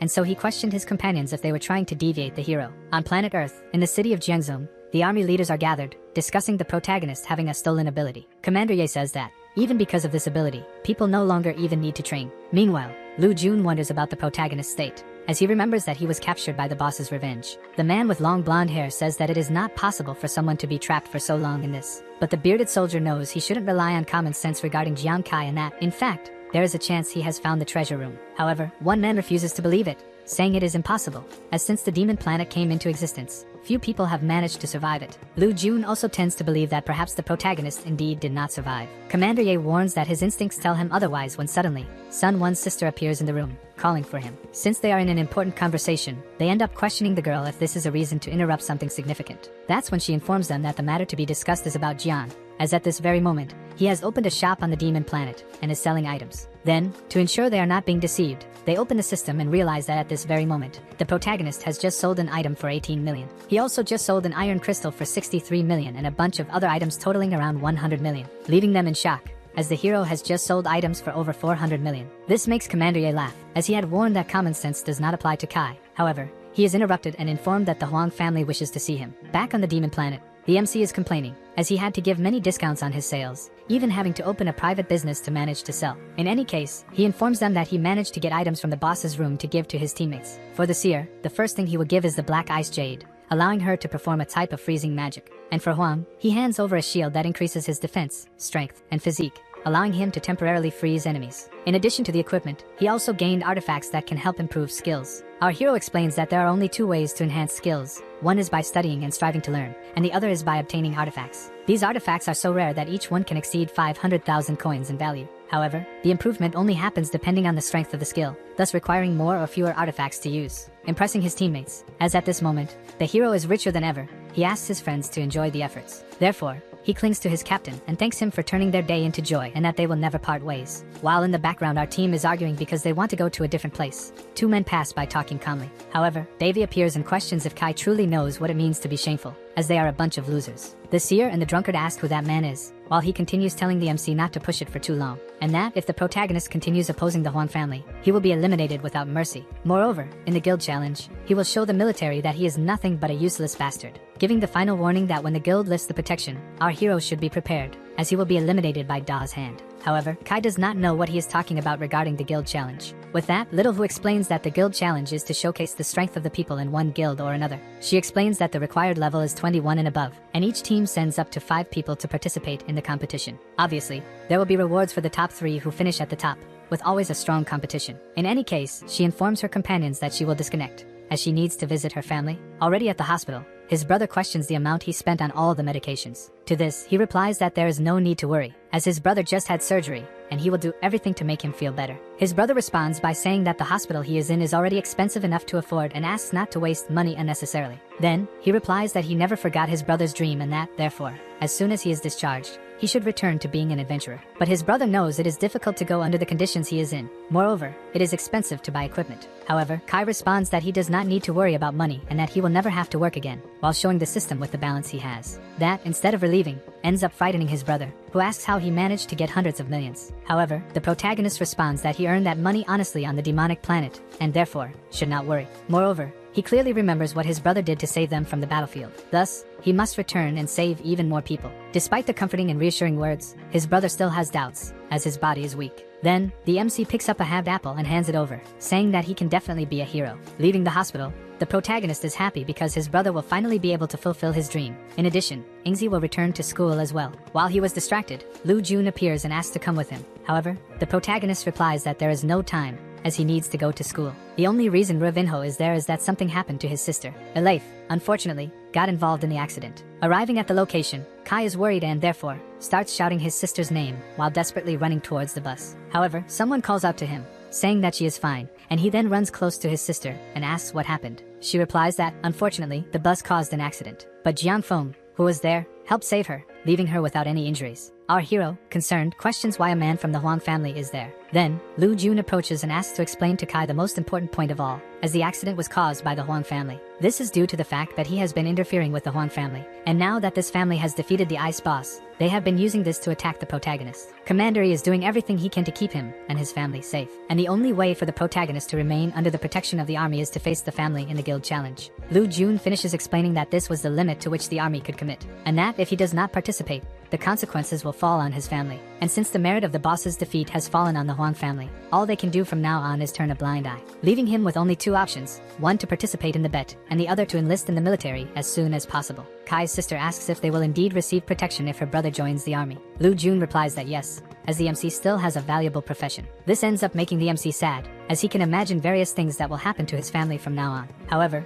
it is not a moment of sadness for him, as he knows that if he joins the army, he may become useless to them in the future and be abandoned. But if he does not join, his family will be oppressed in every way. However, despite the Huang family having resources, wealth, and power, Kai has something even better, a talent that can allow him to have double the attributes of anyone. Still lost in thought, he knows he has various types of advantages, whether fighting against people of his own level and having an extremely stronger power, or even when facing someone of a higher level, he ends up winning, giving him another advantage, which is his profession, which is still a secret to everyone. So, he decides to enter the Huang family's bet, but first, he will make sure everyone knows about it, and that, as long as his profession is useful to him, the military will pay attention and protect him from everything. Rue Vinho thought he had won the argument, but the protagonist responds that he will face the Huang family. However, the only problem is that he has only 3 people on his team and therefore, would like to recruit 2 more from the army. This scares the boy, who ends up asking what Kai is doing, as he just picked a fight with a giant family like the Huang family. Thus, the protagonist thanks Lu Jun for his help, stating that he is completely clear-minded and will therefore take control of his destiny. There was still a clash of thoughts between the two.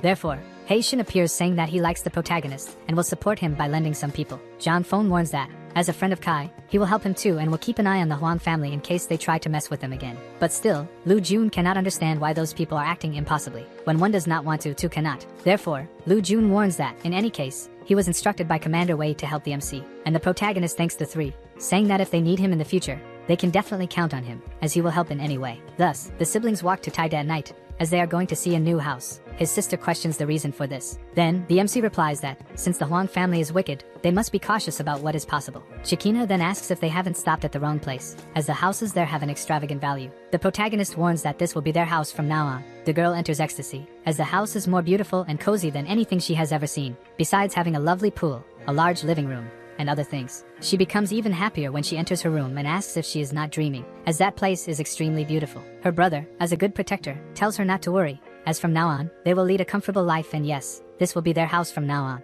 The next day, Sunon and Kbam are gathered, as they think they have been abandoned by the military due to their performances. Then, the protagonist appears behind them, asking why they are sad. This prompts the 2 to ask if the MC will join the army, but he replies that he will not and is only temporarily collaborating to win the guild challenge. He explains that he got involved in this because Commander Wei made a bet with the Huang family, and therefore, he must take measures to avoid being harmed. Thus, he called those 2 because they are reliable, and if they would be willing to help him in this war. They quickly respond that they will. Kbam asks our hero if he really wants to form a team with them. Then, the protagonist replies that yes and asks what is wrong with that. The muscular one explains that the army has an evolution system that can measure each person's strength, determining if they are weak or strong based on performance. If a person remains at a weak level for too long, they will be discarded, which caused both of them to receive a low evaluation at the start. Despite everything, Sunon and Kbam are scared, but Kai assures them that by the end of a month, he will ensure that both will be at least grade A. But there are still doubts in both of them, as a team leader needs to be level 18 or above, while the MC is at level 15. Then, their 2 main teammates appear and inform them that he is actually at level 20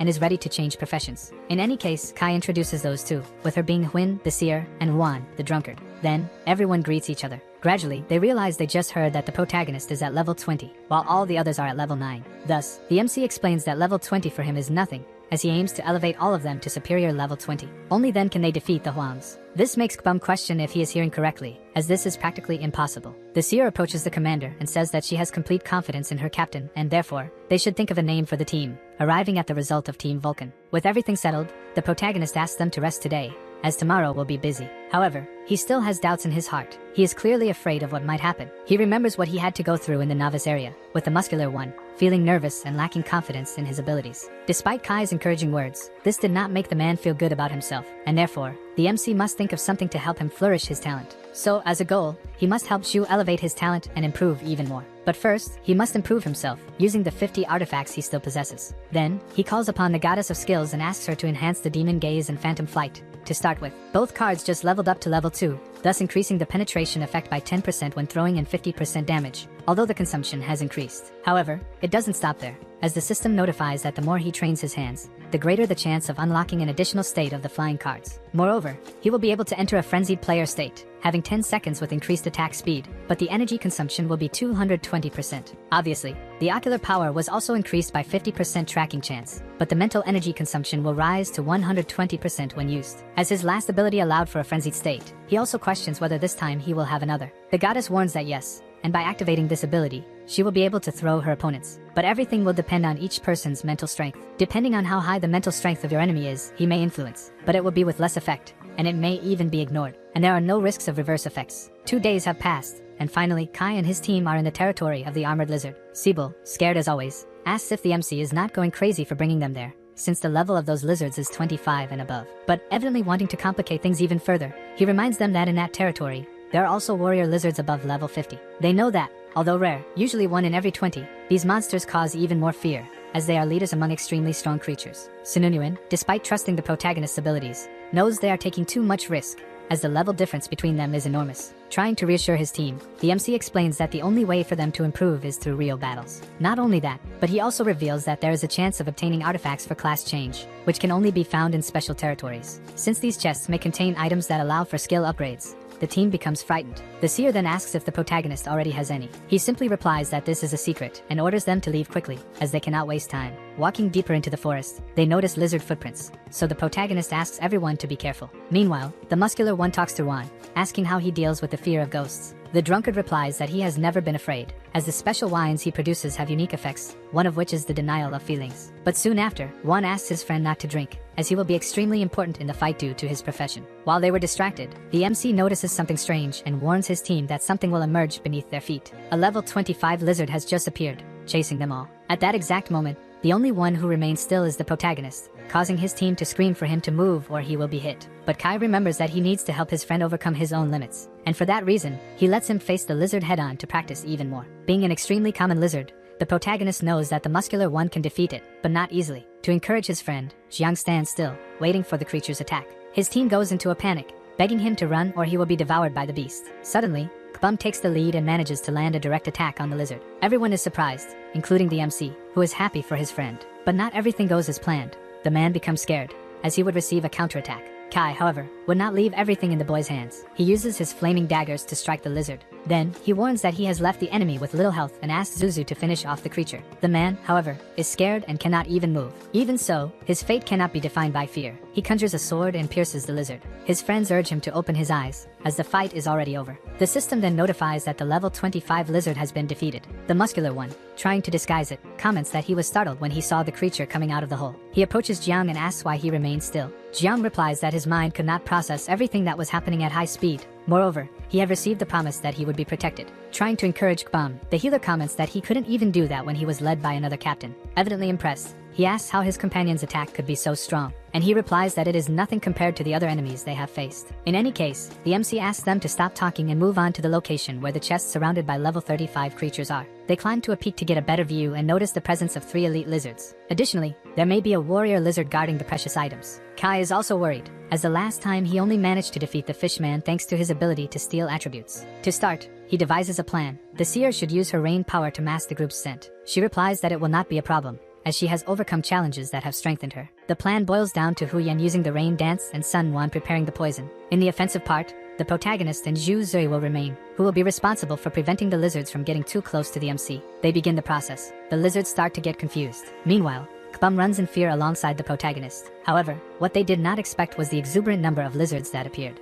and he asks the muscular one to cover his back. He activates his power and manages to help, throwing some creatures into the air. This gives Kai the chance to activate his ability, increasing his attack speed by 100%. With his daggers thrown at an impressive speed, the creatures begin to catch fire. Fortunately, they managed to defeat a good portion of the lizards. This impressed the seer and the drunkard with the teamwork of the Prota alongside Juzi. The healer warns that those two have been doing this since the novice test, and that even their other captain has difficulty attacking that way. Returning to Kbum, he just finished off the last lizard and levels up. The MC responds that this was expected of him. Therefore, the 2 companions from the main team feel more confident now seeing those 2 fight. Observing the evolution curve of her friends, the healer can't wait to strengthen herself as well. While she was distracted, Kai calls her, asking to find the treasure chest that is nearby. But they find it strange that nothing has happened yet, as the warrior lizard has not appeared. His friend, concerned about the hero's mana expenditure, asks if he wouldn't like to rest, but Jiang replies that he is fine, and that, in any case, they should not stop searching or they will be surprised by more creatures. 10 minutes passed and they found neither the chest nor the warrior lizard, which raises doubts in Kai, who uses his ocular power to find what he desires. For some reason, Shuzi starts to feel cold, and the drunkard asks if he is okay. He replies that he is getting goosebumps. The seer, wanting to joke, says that the guy is nervous for no reason. However, from atop a cliff, something begins to move. Our hero, noticing this, activates his demonic ocular power,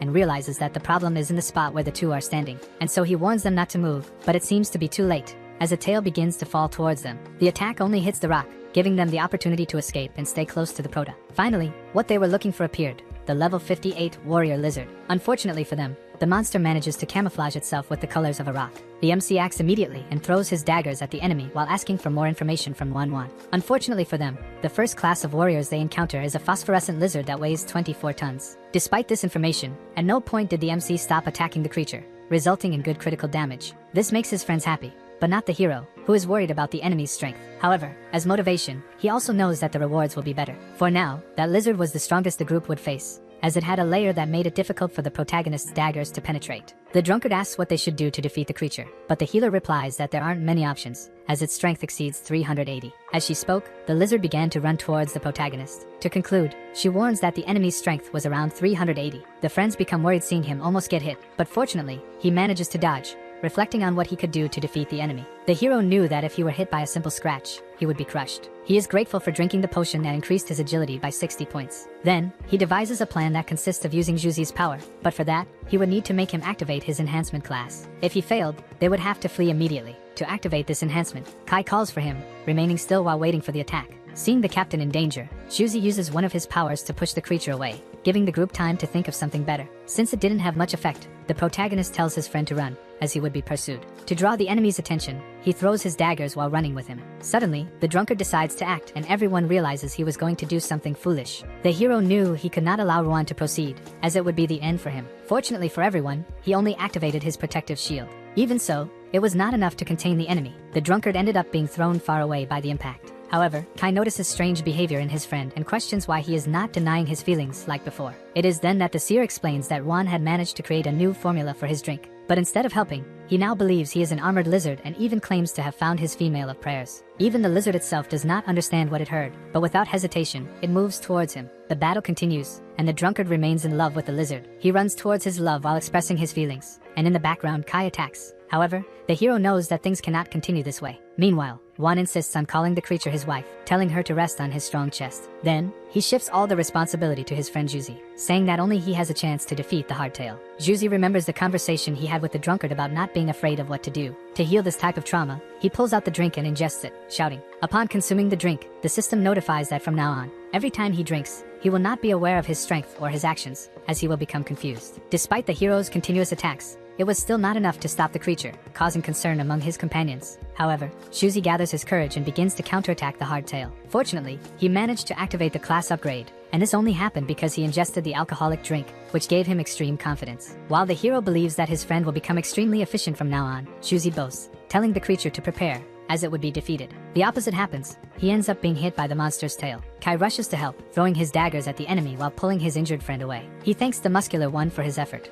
assuring him that next time he needs help, it will be he who supports him. Fortunately, the attacks had an effect. With each blow from the hero, the creature lost 2,000 life points. Due to the combo of skills suffered, the lizard becomes completely defenseless, allowing the muscular one to attack without even worrying about being defeated. Juzi's attacks do not stop. He increasingly delivers powerful strikes. The healer, noticing the change in her friend's behavior, asks if he is okay, and Kai replies that she should not worry. A few minutes later, the system notifies the defeat of the armored tail, while showing the muscular one's current level. Still drunk, he tells his friends that from now on, he will be #1 in the world, but the effect of the drink wears off, and he faints. Everything happened as the MC had planned. The seer and he are happy with the success in battle. However, the healer remembers that something is wrong but cannot recall exactly what, and the other two feel it too. Poor Juan was in a panic for losing yet another wife. Therefore, he becomes angry with his captain and runs towards them, wanting to return the pain he feels in his heart. But fortunately for them, the healer manages to use a potion that makes the young man take a nap. She warns that she only used this type of thing because Juan thinks he is a lizard, and that is why they attack them. Then, the other two thank her,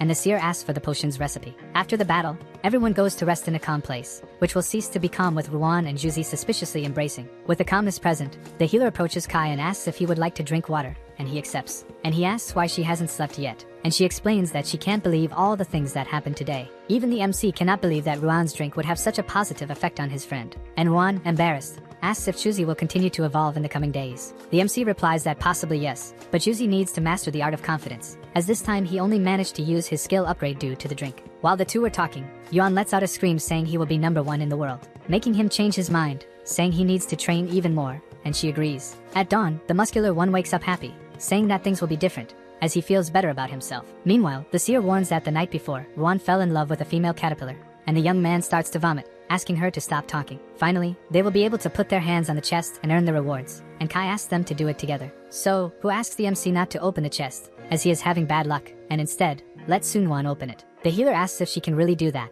and the protagonist replies that yes. As she begins to open it, the purple-haired girl reassures them not to worry, as she is sure good things will come out of it. Upon opening, they are surprised, as their reward is a phosphate ore that can be added to armor and weapons, valued at around 500k. Additionally, they obtained 17 kilograms of solar core, which can help in urban construction, valued at 100k. They also received 48g of blood crystal, which can be used for crafting, optimization, and upgrading equipment, worth 300k. And finally, 3 pieces of celestial bones, used to further enhance someone's talent, valued at 210k. However, the healer notices there is another secret mutant blood crystal, used for medicine, valued at 6kkk. The MC is impressed by the value they can gain from that item and also remembers the potion he took in the boss's room, which might be worth even more. Therefore, he informs his friends about what they just obtained and the potential value they can have when selling. While Jui is impressed, Kai feels sad about it, as he would have been more careful if he had known those values earlier. The items keep coming, and this time they received a sacred water, used for profession change at a level 20 healer. The drunkard warns that just 5 milliliters of that water can cost around 1 million, and they have more than 5 milliliters to sell. Thus, the muscular guy is happy for his friend, who will be able to improve her skills, and comments that it is rare to find this in a chest like that. The seer celebrates the rewards to the point of receiving a criticism from Juan, saying she looks like a greedy, selfish person. Then, she asks her friend to look at their captain, as his behavior is worse. The hero's greed is so great that he drools while calculating the amounts he will receive from selling, frightening his friends. After a day of training, the volcanic squad is strong enough to defeat a lair of armored lizards, and with the training, their synchronization increased. The only problem was his high alcohol consumption, as he continues to think of himself as the god of war. After 10 days, they managed to decimate a good portion of the lizards, allowing them to level up. Joy reached level 20, Juan also, and Juan reached level 12. Due to this, they take some time to relax and eat, while the seer asks Kai where they should go next. But suddenly, Sun Juan gets startled by a message she received, and the MC asks if she is okay. She replies that she received a message warning that a small group found the fallen corpse king and was caught off guard, thus causing the end of those people. It is explained that the corpse king is a completely terrifying monster that can appear and disappear at any moment, and is level 60. Fortunately for some adventurers,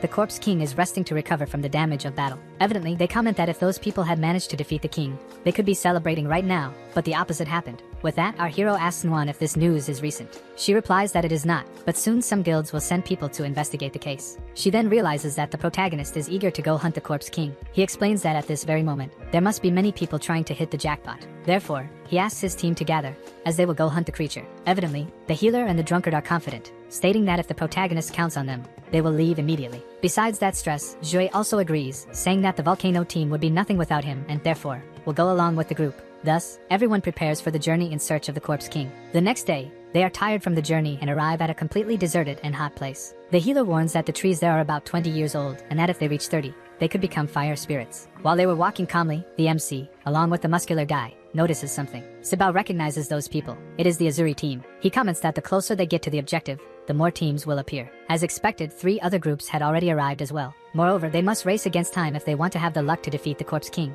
Kai agrees with Ru, as there are indeed many people who heard the news and have already headed towards the location, in addition to others who were already in the vicinity. However, to everyone's misfortune, the healer begins to feel tired and cannot keep up with the group. Little by little, her vision starts to fade, but the MC appears beside her, asking her to rest and drink some water. Looking into the girl's eyes, the MC notices her unhappiness, as she knows she is the only one at a lower level in the group.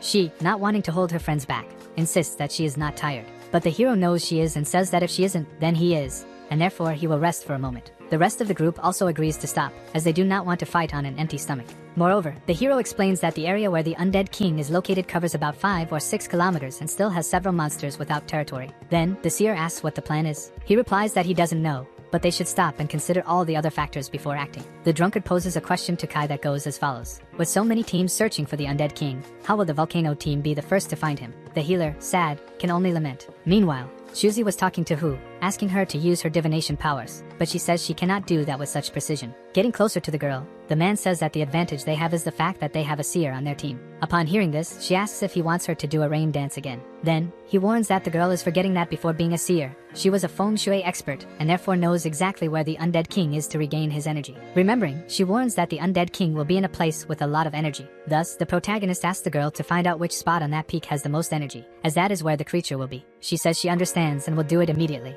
A few minutes pass, and our MC is worried about something to the point of not even noticing Kbum's arrival. Therefore, he explains to his friend that he was lost in thoughts about Muan, as she has some necessary materials to advance in class. Joy asks if he already knows the required recipe and if it is very rare. The MC replies that not really, but he doesn't know how to find it. While talking, he ends up having a flashback that, in the past, on the frozen island, he managed to discover an artifact that contained something, but it was not self-explanatory. Not understanding what it is about, the muscular man warns that maybe this is not a recipe but rather a riddle to be solved. None of them know what it is about, as that artifact is very confusing. Therefore, the muscular man mentions a place called Blazing Flame, where it is said that a tremendous heat takes over the area, even without any fire to cause it. However, while they were distracted, other people appear and call for Jiang. A group of people above level 40 says that it is an extreme coincidence to find him there. The muscular man asks if Kai has ever gotten into trouble with those people. He explains that he hasn't and that they must be part of the Huang family, which is why they called for him. Upon hearing such words, Bum prepares to defend his friend. However, the MC interrupts, telling him not to start a fight unnecessarily. The protagonist, introducing himself, asks what the problem is, and the man replies that the problem lies in the fact that the hero has defeated his friends several times. And getting closer, he calls the MC bold and questions whether he wishes for death, mocking those present. Then, Kbum comments that at no point did his friend pick a fight with the Huang family. In fact, it was the opposite, and that is why he ended up receiving what he deserved. This irritates the red-haired girl, who asks him not to interfere in a conversation between two people, causing him to protect his friend. With that, the silver replies that he is not bold, but if needed, he will take care of the annoying mosquitoes. Drawing his sword, the leader of the enemy team warns that he will make Kai feel all the suffering in the world for disrespecting his Huang family. There will be no option left but to battle against those people, as they have decided to act. But suddenly, along with the drunkard, the healer appears asking what Su Fixiang is doing and why he wants to pick a fight with them. The hero, seeing the girl running, wonders if she knows him. The man asks what she is doing there, as she belongs to the army and shouldn't be with Kai. Given that Su's sister is extremely strong, the subordinate asks his leader to reconsider and leave this battle for another occasion. So, the man listens to his soldier and puts away the swords, saying that the protagonist was lucky this time, but that there won't be a next time. With a serious expression, the MC watches that man leave the battlefield, while he himself makes threats, in addition to tearing his arms apart so that he never fights again. Finally, they retreat completely, calling the Volcano team cowards and questioning how the Falcon team could lose to losers like them. This irritates the muscular one, who wants to charge at them, but is stopped by Jian, who asks for calm. Still, the hero asks Sun Wan if she knows Xiaofei and Yang. She replies that she knows a little, since that man lives in the military barracks. She also warns that his combat skill is exceptional, comparable to that of a successor. This frightens the drunk Jue and the protagonist himself. The girl explains that the military places great importance on the 4 initial stages from level 1 to 20, called apprentices, from 21 to 40, warriors, and from 41 to 60, above. The protagonist responds that he didn't expect she to already be at the successor level. Sun Wan adds that that man has a good friendship with the Hong family. In his thoughts, the hero feels a strong premonition that he will encounter that man again in the guild challenge. A few minutes later, the seer appears calling for the captain, saying she has managed to find the possible locations of the Corpse King. The first location is in Twilight, northwest of Liaoyang. The second is Chang'an Lake, south of Liao, rich in energy and close to the main city. And the third location is below the Liao mountain range, to the west. The muscular one suggests that the Corpse King is possibly trying to return to its lair to regain strength and that, therefore, they should go to Twilight. The hero, however, warns that they will go to Banqing, startling his teammates. He explains that they won't go to Twilight because there are already too many teams there, and even if the Corpse King is present, they would return empty-handed. As for the lake, many people must have gone there initially because it is close to the city, but it doesn't have much energy. Banqing, on the other hand, would be a convenient location for the Corpse King, as it could hide and be forgotten by explorers who would be busy elsewhere. 2 hours later, the Volcano team heads to the chosen location. For some reason, the muscular one is scared. The drunk warns that since that territory is very large, they need to find the creature quickly and defeat it before other teams arrive. One of the possible hiding places for the Corpse King could be in a cave or tomb. Therefore, the healer hands out a poisoning potion to everyone, saying it can be used to resist the poison and not die from it. Thus, the protagonist asks everyone to drink the potion and start looking for caves and tombs in the area. Persia is already tired of walking and therefore, asks if they can rest, but the rest of the group asks him to walk faster. He gets scared and asks them to stop joking, and the seer, wanting to scare him even more, says that maybe the monster is already healed and hungry. This makes the man even more frightened and he starts to run, while Kai asks who not to do that anymore. While running, he trips over a stone and falls. Looking around, he is startled by what he sees and asks the rest of his group to look closely as well.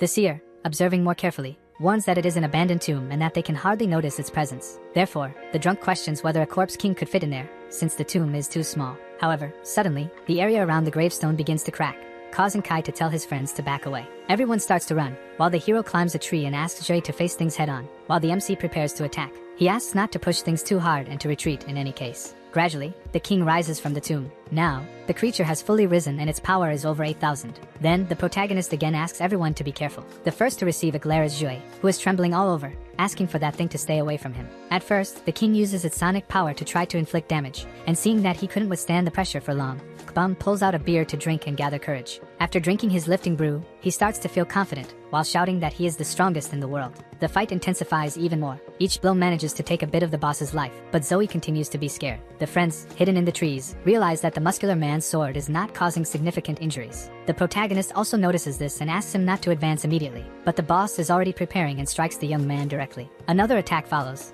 but this time Kai positions himself to defend him. For a moment, the flames spread, allowing the group to hurriedly pull Kbum away. The seer, looking at the fallen man, comments that this time they were lucky, as the undead king is already somewhat injured and will soon turn to dust. However, the girl with purple hair, observing the healer, notices something strange and begins to worry. The hero faces the creature when the system notifies that all damage dealt will be converted into healing, in addition to reducing the damage received. The wounds on the creature's chest begin to heal. However, there is no time for pauses, as the MC receives another attack, retreating and narrowly dodging. For a moment, Kai thinks about everything he has done so far, realizing that, despite the blows, little damage has actually been inflicted on the undead king. At that moment, the healer shouts for him to pierce the creature's heart, as that is the only way to defeat it. Knowing this, the hero prepares to finish off the enemy, who is now advancing towards Sunwon. The MC runs after him, trying to save his friend. In truth, the boss was just deceiving everyone, as he quickly turns against the protagonist, grabbing him and inflicting intense pain. Trapped, all that remains for the hero is suffering, as his bones begin to slowly break. He knows he needs to act fast to escape this situation. Still being held by the creature, the protagonist leaves his fate in the hands of his friends. The seer, along with the muscular man, tries to do everything possible to help their captain. The undead king releases a cloud of poison, while Kbum runs towards him, causing the seer to warn him to be careful, as he must not inhale it. It is explained that upon contact with the mist, many adventurers end up dying. Some are lucky enough to survive, but a large part of their bodies is corroded. She knows that even if Shui does not die immediately, he will suffer severe damage to his body. This frightens her even more, given the power of the undead king, who fights on equal footing even when injured. Even though he fights head-on with the creature, there won't be much he can do, as there is an absurd difference between them. The drunkard emerges as a hero, declaring that he will not allow anyone to harm his captain, as he has never bowed his head to anyone in all his years of life. Joy would try to stop him, knowing the danger, but it is she who ends up being stopped by the seer. She asks the girl not to do anything that puts her life at risk, as she is the team's healer, the last wall. The seer warns that from now on, the girl must protect herself, while she herself goes to fight the undead king. Running, she asks Sununa not to follow her, as the poison spreads more and more, and she needs to get close enough to use the rain dance. The healer, crying, feels useless on the battlefield, questioning what she should do, as her friends are fighting their fears. This situation reminds her of the past, when she was young and always protected by her sister. She also remembers her father, who sacrificed himself on the battlefield to save his friends. Since that day, she vowed to be the best healer possible for everyone. One of the steps to becoming who she wanted to be was taken when she managed to join the army, thanks to her good performance in the initial test. However, after achieving that goal, everything began to crumble, as she was ranked very low. This made her question whether, in the future, she could truly be an excellent companion to have by one's side. Back on the battlefield, Juan does everything he can to help his friends, boasting about his strength. But for the girl, nothing has ended. She is in an existential crisis, questioning whether she deserves to be there, whether she can truly become a healer. The undead king spreads the poison mist even further. Juan, along with Bum, does everything possible to save their captain. With the little strength he has left, the hero calls out to his two friends while the healer watches, crying. She is desperate, as Kai's voice is growing weak. Suddenly, the two friends are thrown far away. She runs towards the boys while observing their injuries, which only lasted a minute in the mist. Conjuring her healing magic, she tries to remain calm, as her priority is to save Fuzi and Juan. The poor souls are engulfed in severe wounds, while suddenly the sky begins to thunder. So, she remembers that her friend had said she would use the rain dance to lessen the spell of the dead king. At that exact moment, who is doing everything he can to help his team, while his captain continues to be held by the enemy. The difficulties our protagonist faces are great, as he can barely breathe, and his body is in pain. Moreover, he feels guilty, as he was very confident, having achieved great feats on the ice island. Our hero blames himself, as initially, the dead king was not even part of his plans, yet he still brought all his friends to that dangerous place. While she was distracted in thoughts and guilt, the seer suffers an attack, nearly being unmade. With that, she runs to help her friend, while again our hero is blaming himself for overestimating the enemy, making him question his strength. He closes his eyes, perhaps just accepting fate and thus giving up on the future. But his friends do not. They still stand tall, no matter the situation. This time, the attacks actually had an effect on the dead king, as our protagonist managed to free himself from the enemy's grasp. With that, the MC creates the motivation from the ashes, saying he cannot give up again, as he has a family at home waiting for him. He looks around and sees all those people doing whatever it takes to defeat the dead king. The damage he suffered was strong enough to make him writhe in pain on the ground, while he breathes heavily. Therefore, the girl with purple hair runs towards the MC,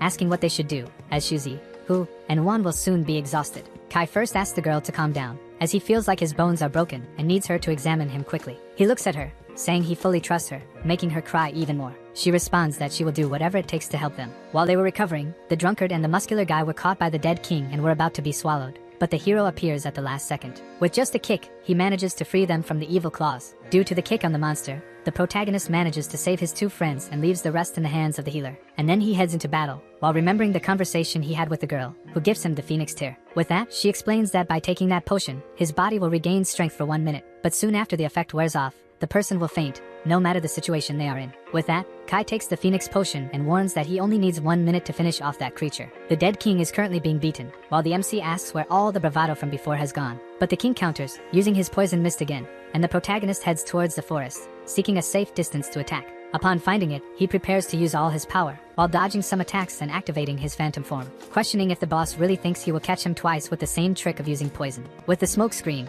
Kai throws his flaming daggers, hiding them from the enemy's view, who ends up being caught by surprise, and going backward, trying to dodge, but the MC's flames also appear alongside, causing the monster to search for the protagonist. But while it was distracted with that, the daggers return towards it. It barely manages to dodge, although it was scratched by one of them, but that is just a distraction. For at that exact moment, the hero appears behind the dead king, throwing his weapons and asking if he is this slow in everyday life. This time, the little daggers manage to pierce the monster, but as a consequence, Kai ends up getting caught, making his colleague panic again. But all that scene was part of the MC's plan. Therefore, he warns that he would not be captured twice like an idiot. In fact, our hero was keeping one of the daggers to stab directly into the chest of the dead king. As he fell, the effect of the flames began to spread. Gradually, he started to faint due to the effect of the phoenix wearing off. But along with him, the creature also fell. His friend approached worriedly and, already conjuring her magic, began to reflect. Seeing the 3 daggers in the tree, she thought the protagonist had missed, but it was all part of the plan. They were necessary to hit the unprotected part of the back. However, while she was distracted in thoughts, the dead king began to move, making her question if it had really died. Nuan was scared, but she remembered that Kai had left everything in her hands. So, she gathered the courage to attack the undead king while she still had the chance. She was already prepared to plunge her sword into the monster's heart again, but suddenly, he awoke from his slumber and tried to attack her. With difficulty, she managed to dodge, asking if the undead king really thought he would escape. The healer, filled with anger at seeing all her friends injured, activated her higher instincts and advanced toward the creature's heart. Apparently, she succeeded in defeating the boss, as a day had already passed since the incident and everyone was gathered. The girl was bandaging the protagonist and asked him not to move too much for 3 days. He stared at her, making her blush and wonder if there was something wrong with her face. The hero replied that he was just lost in thought, admiring how incredibly she had evolved more and more, which left her speechless. Despite this, she felt sad because in the battle against the undead king, she could only watch her friends get hurt. As being a healer, she couldn't do much about it. Jiang Kai asked her to stop underestimating herself, reminding her that in recent days he had focused only on Jue and Wan to level up. Moreover, he recalled when she had enough courage to face the Falcon team because her friend was being humiliated. And without hesitation, she was the one who dealt the final blow to the undead king. Therefore, he said she should be proud of her own achievements. Even if she didn't realize it, everyone there needed her. She felt happy and began to cry. Her friends appeared, saying that if it weren't for her, they wouldn't be alive and healthy to celebrate. The drunkard thanked her, knowing that this girl was extremely useful for them to continue fighting on the demon planet. Crying even more, she thanked everyone, knowing she wouldn't be there without them. 2 hours later, the protagonist asked if they were ready to open the treasure chest. Kai warned that it would be the first opening, as there could be first-class items, and even a high chance of finding a mutation artifact. Upon opening it, he was impressed. At that very moment, he was holding the Blade of Fiery Fury, a level 80 weapon worth over 350,000 coins. Unfortunately, none of them met the necessary requirements to use it, so they all agreed to sell it and make more money to help buy things. There was still another item that caught his attention, and he asked Sun Wan to check it. Using the system, she discovered that there was no information, as no one had ever received that as a reward. Fortunately, the girl had an identification card, something extremely useful during the army days when encountering unknown items. Upon using it, the necromancer armor was revealed, granting 24 defense, 24 strength, 33 agility, and 71 spiritual power, in addition to having special effects. The muscular one was completely shocked, as he had never seen anything like it. The protagonist was also perplexed. The effects of Death's Mercy were extremely powerful. Additionally, Special Effect 2, Necromancer State, increases damage against enemies that use sound and neurotoxic powers. Special Effect 3, although not very useful in combat, can cause torment to severely injured enemies. 25 minutes later, Sun Wan remembered that, despite the quality, the items were not suitable for them. The best option would be to sell them. Then, the muscular one, with a sharp gaze, found something inside the chest that no one had noticed, a high-level ring, and he asked the healer to identify it. Moreover, inside the chest was also the development card, a unique item for the protagonist's profession. The goddess of the system appeared to explain that this divine card is part of a set of 9 cards, one of which is the development card. She revealed that upon reaching the state of transcendence or frightening, the adventurer could bring the item into the real world. This scared Kai, as the card was made exclusively for the glamour profession, with no level restrictions. He also understood that by using the phantom hand to increase the card's accuracy, the damage would be double what it currently dealt. But the explanation wasn't over yet. The death card would increase his 4 main attributes by 20%, in addition to granting 50% penetration and plus 15% critical. That already seemed powerful enough, but the goddess also revealed the special effects. One of them is that the card will automatically attack the target up to 50 times, dealing 50% damage. The effect Island of Gods allows the card to spin at high speed with the tip at the center, causing continuous damage to the target. The card cannot be destroyed under any circumstances and can be summoned and revoked at the user's will. Even so, the protagonist finds it strange. After all, what exactly are these divine letters and how could there be 8 others besides his? However, as the joy of the poor lasts little, behind the protagonist is a team of assassins. Therefore, he asks his team to leave immediately. Already in the city of Xingyong, Captain Wei was admiring the view when his subordinate appears, warning that a country has discovered a portal. He is worried, as this is not common, since a specific profession is required to enter something like that. But in recent years, some countries have been able to find portals one after another. The only problem is that these portals lead to a single destination called Lost Earth. However, it is completely unknown, as its location changes every 6 months. The second problem is that this place has lost ruins, completely unexplored zones, unknown treasures, and advanced class materials. And finally, only low-level adventurers can enter Lost Earth, and the most intriguing part is that when a human enters, the system announces an event. The captain's subordinate is worried, as so far her country has not managed to discover a single portal, while 49 other countries have achieved this feat. Not to mention that only the countries classified in this event can explore the lost ruins and the treasures that will change the fate of nations. Therefore, while she was speaking, she questions whether her captain is listening. Calm as always, he puts out his cigarette and asks her to list all of the guilds of the nations. 3 days passed, and the protagonist walks through the city calmly, while his team is worried if he managed to sell. He responds to his team that he managed to sell and also bought the profession transfer materials. On one hand, the seer is happy to have made a lot of money. On the other, the drunkard complains that the more they earn, the more they spend. The healer informs Kai that, a few days ago, she heard that the military had planned for something like this in the future, as they summoned leading representatives. While they were talking, extras pass in the background talking about the upcoming guild challenge. With that, the muscular one remembers that the Huang family will participate in this event, hence the need to put them in their place. Before anything else, they need to join a guild first, and the healer asks if the MC has already managed to join one. He replies that it is a secret. Now in the guild area, the protagonist presents the place, and the muscular one questions if this is really it. They ask this because the place seems deserted, as there is not a single person, and it doesn't even have a name. It is then that the healer quickly notices that, in fact, Kai is planning to create his own guild. Without even responding, the young man takes a card from his pocket and places it in the lock, which begins to open, and he informs her that she is right. Gradually, the gate opens, allowing them to behold the beautiful view of the house. Then, the protagonist welcomes his team to their new guild called Gods of Olympus. Kbum is happy to see that his friend has taken a big step. Moreover, the seer comments that she never even imagined this could happen. The drunkard asks how much was paid for the place, while Sunwon just laughs. To start with, the protagonist had already thought of everything, in addition to having bought all the necessary materials to register the guild and evolve their classes. He only did this because, at the beginning, he was rejected by everyone, leading him to create his own guild. Gradually, the system completes the entire process to register the guild, while they celebrate now having a home to call their own. The next day, the muscular one was the first to manage to change professions, now becoming a warrior. He managed to gain a second talent and increase his attributes, prompting Kai to ask which ones. The talent he gained is called Omnipotent Warrior, allowing him to obtain a 10% attribute increase every time he levels up. The seer, although happy, feels a bit of envy,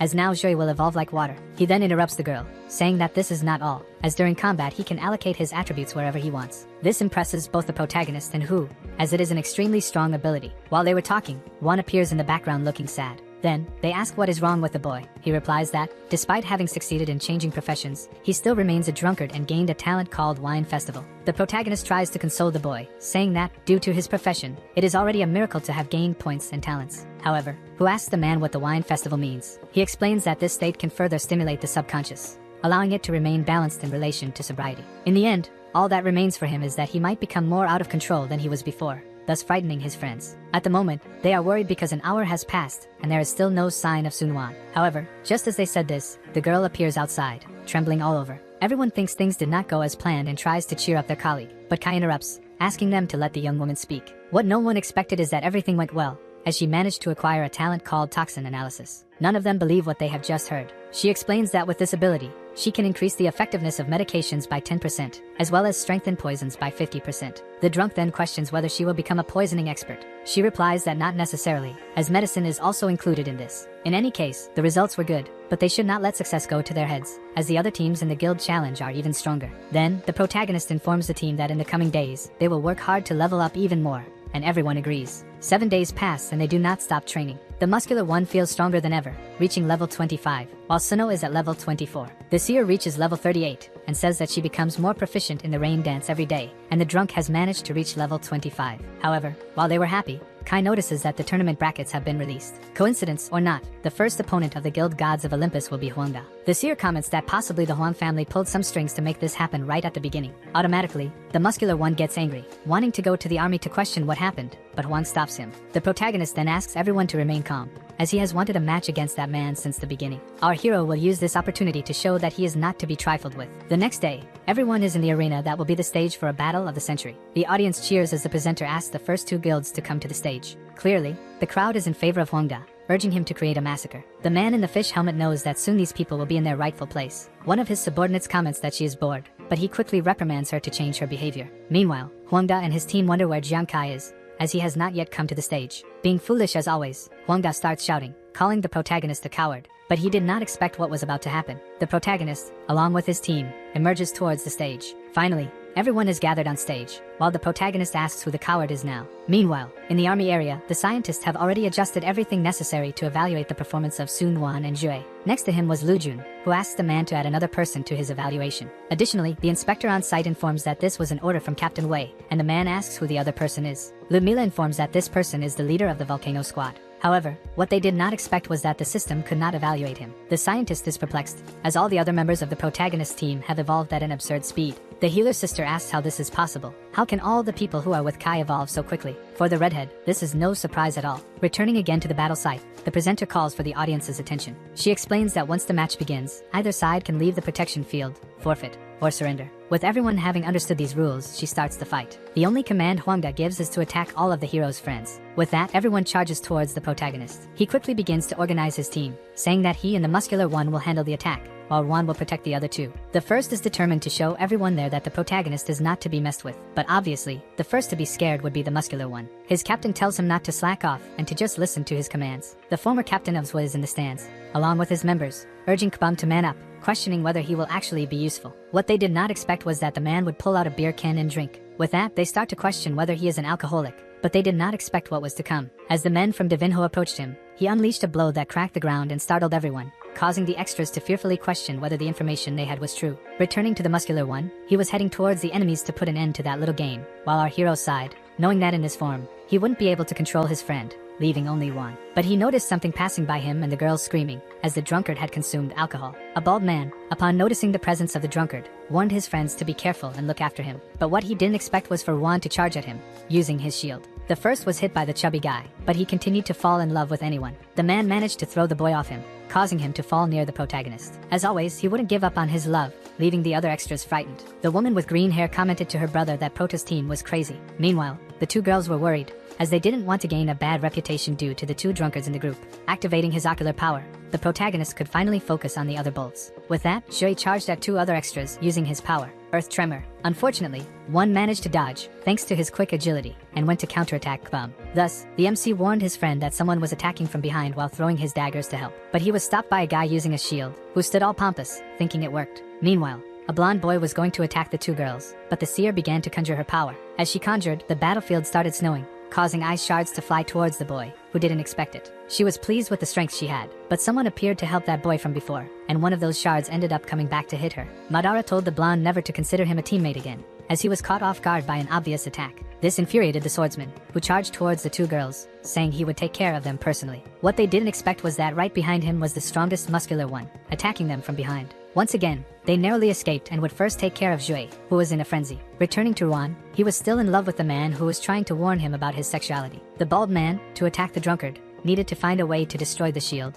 as the defense was too high with it. With that, the chubby guy ran away, asking his wife not to rush, leaving the boy furious and using his spears. The spears were blocked by the protagonist, who warned Juan to be careful, and for some reason, the hero was tired. This prompted them to inform Huangde about Kai's condition, and automatically the jealous brother began to conjure his magic, called stone magnetism. This ability allowed him to chain the seer and the healer, making them wonder what was happening. Not only them, but the muscular one as well, and of course Prota, who couldn't use his magic. Conjuring another spell, they walked towards the MC, who tried to use his daggers, but nothing worked. Then, the bald blonde explained that the spermagenetic stone was made specifically to deal with the protagonist, and asked what he would do to win now. But our hero just smiled while grabbing his other weapons and asked them not to celebrate too soon. At that moment, the armored bald man questioned why his power wasn't working against the other daggers. With no way out, he felt compelled to draw a shield to protect himself, warning that he would show true despair to Jiang. Lu Jun, seeing that, was startled, as that shield required a high level of skill and attributes, since it was not something common. The inspector appeared in shock, as she didn't expect to see something like this today, and the redhead was worried about what might happen to the hero.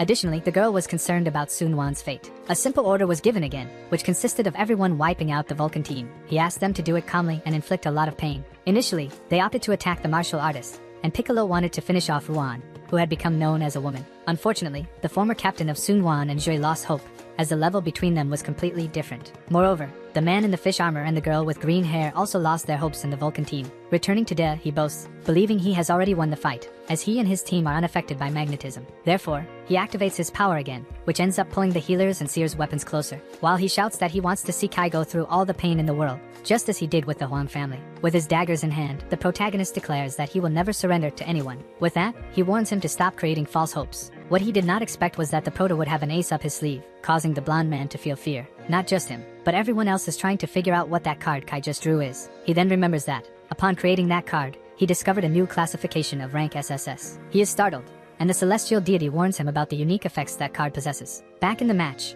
the hero feels confident, as he had prepared everything from the beginning and comments that he will not be affected by magnetism. Now activating the power of that card, the young man warns Huang that from now on, he will beg to be quickly unlived, as he will not endure all the pain he will suffer. Then, the bald blonde becomes worried, as he does not know what that is, but suddenly he is hit hard. Not even his shield can withstand the force of that weapon for long. In a matter of seconds, the man's shield is shattered, sending him flying away. As the envious bald man lies unconscious, the weapons are freed for Kai's friends, allowing them to use them. Finally, Joy and the rest of the group can fight on equal footing, as nothing can stop them now. The drunk continues to call Torito his wife, leaving him sad. The audience is scared, wondering how a simple card can destroy such a powerful shield, now questioning the protagonist's strength. In his thoughts, he questions how he can lose to someone like the Prota, saying he cannot let that happen. His group, seeing that their captain is in danger, prepares to save him, abandoning the fight with Joy and the drunk. As promised before, the MC will make the bald man feel all the pain in the world so that he never messes with him again. Davizinho is worried, as his end is near and he gets hit in the middle of the chest. The inspector cannot believe what she is seeing with her own eyes, as it is out of the ordinary. Back to the bald man, he begs Kai to stop doing this to him. This infuriates the MC, as even in the face of unliving, the young man has not learned his lesson. With that, he activates the special effect of the card, which will cause 50% more damage and will not allow the man to unlive, and the blows will continue in sequence, making him spit ketchup. The viewers are terrified, as they cannot believe the brutal scene they are witnessing. Our hero will make that foolish man feel all the pain and despair in the world. As for him, unliving other people is extremely common. Then, Davizinho begins to plead for his life, asking not to be harmed, but it is already too late. At that exact moment, the Prota activates special effect number 3, allowing his victim to enter a frenzied state before dying. All the bravado of the fool is now gone. All he can feel is pain, his body being cut and broken into several pieces. He begs for help, as he cannot endure so much pain anymore, questioning why he will play for Vasco. Crying for his life, he kneels and begs, asking the man to stop, but the other responds that Davy has done too many bad things to plead for anything. Therefore, for the bald blonde, all that is left is to ask to be unlived quickly, as he can no longer bear such torment. The inspector, witnessing the whole scene, wonders why Kai does not just end the man's life already. Lu Jun also cannot comprehend. All he can think about is what kind of weapon the MC possesses. Returning to the battlefield, that young man crawls, begging for mercy, saying he will never mistreat the protagonist again and asks to play for Vasco. Soon. Unfortunately, that will not happen until the father of that man stands up and pleads for mercy. The leader of the Huang family knows that this is all part of the hero's plans, as he wants to humiliate him publicly. But he has no choices left, as his son is in dire straits. Thus, he stands up and calls for the hero, who questions what he can do for the man. So, the little red mustache asks him to stop immediately, promising never to touch the protagonist's family again. And the MC questions why he should believe those words, while continuing to punish the bald man. To save his children, he swears by the name of his guild and, if he wants, can sign an agreement in front of the army to prove his word. Jiang agrees but reminds the man that if he does anything to his family, he will destroy the entire Huang guild, one by one, while finishing off Davizinho. After finishing, the son asks if the red-haired father really understood, leaving him furious with what he is witnessing. The bearded man orders one of his subordinates to return to the land to assist his son, and lets his true feelings of revenge show, asking Kai to wait, as he will be back. Our hero was calm until he felt the effects of the high consumption of the abilities he had activated. But he couldn't rest, as there were still 4 enemies to defeat. He does everything to stay on his feet, for as long as his presence is there, the enemies will remain off guard, allowing Jue to attack the opponents while calling them cowards for hiding behind a shield. Without mercy, the muscular man attacks with all his strength, releasing a terrifying aura, and with the attack, he sends the man flying away, who wonders how someone can become so strong in a fraction of seconds. The 2 girls know that Kbum's strength has only increased so much because he can reallocate his attributes whenever he wants, but nothing prevents him from being attacked by 2. However, it doesn't matter, as he managed to dodge and appear behind the little donkeys, who are surprised, preparing to wipe out the fools and calling them useless, which impresses his former captain, who cannot recognize Jue's strength. Meanwhile, Juan continues to chase Torito, calling him his wife, and the bald man turns around, ready to counterattack. But he knows he can't do that, as the hero is still there and, therefore, he cannot focus on the fat drunk. In the meantime, the muscular man continues to attack his rivals relentlessly, and they are scared, as they do not know why the MC has not moved until now. That's when they realize that perhaps the hero is tired and exhausted from using so many abilities. So they become a bit hopeful with the glimmer of hope given to them. On the inspector's side, she is happy with the results Jue has been showing throughout the match. With that, she rejoices knowing that Team Vulcan will win this battle, but Lu Jun thinks otherwise, as Kai is out of the game due to high mana consumption. The healer also finds it strange that her captain hasn't moved after defeating Devi, and the red-haired Lu concludes by saying that now the other 4 have the opportunity of a lifetime. Indeed, their enemies will take advantage of this to attack the MC and his team, as he cannot do anything more. 2 minutes will pass, and Jue is gradually getting tired, and with that, his opponents notice a variation in his power, and so they feel more confident, as they just need to find the right moment to attack and, as a bonus, they don't have to worry about Kai. The battle continues, with enemies asking for more rounds, while Kbum uses the maximum of his power. The young man, in his mind, decides to attack the unprotected side of the muscular man, causing the blonde and the armored one to worry, as in their minds Jue is going to lose. What they didn't expect was that the MC would return to normal, counterattacking them by surprise and using his flaming daggers, dealing over 2,000 damage.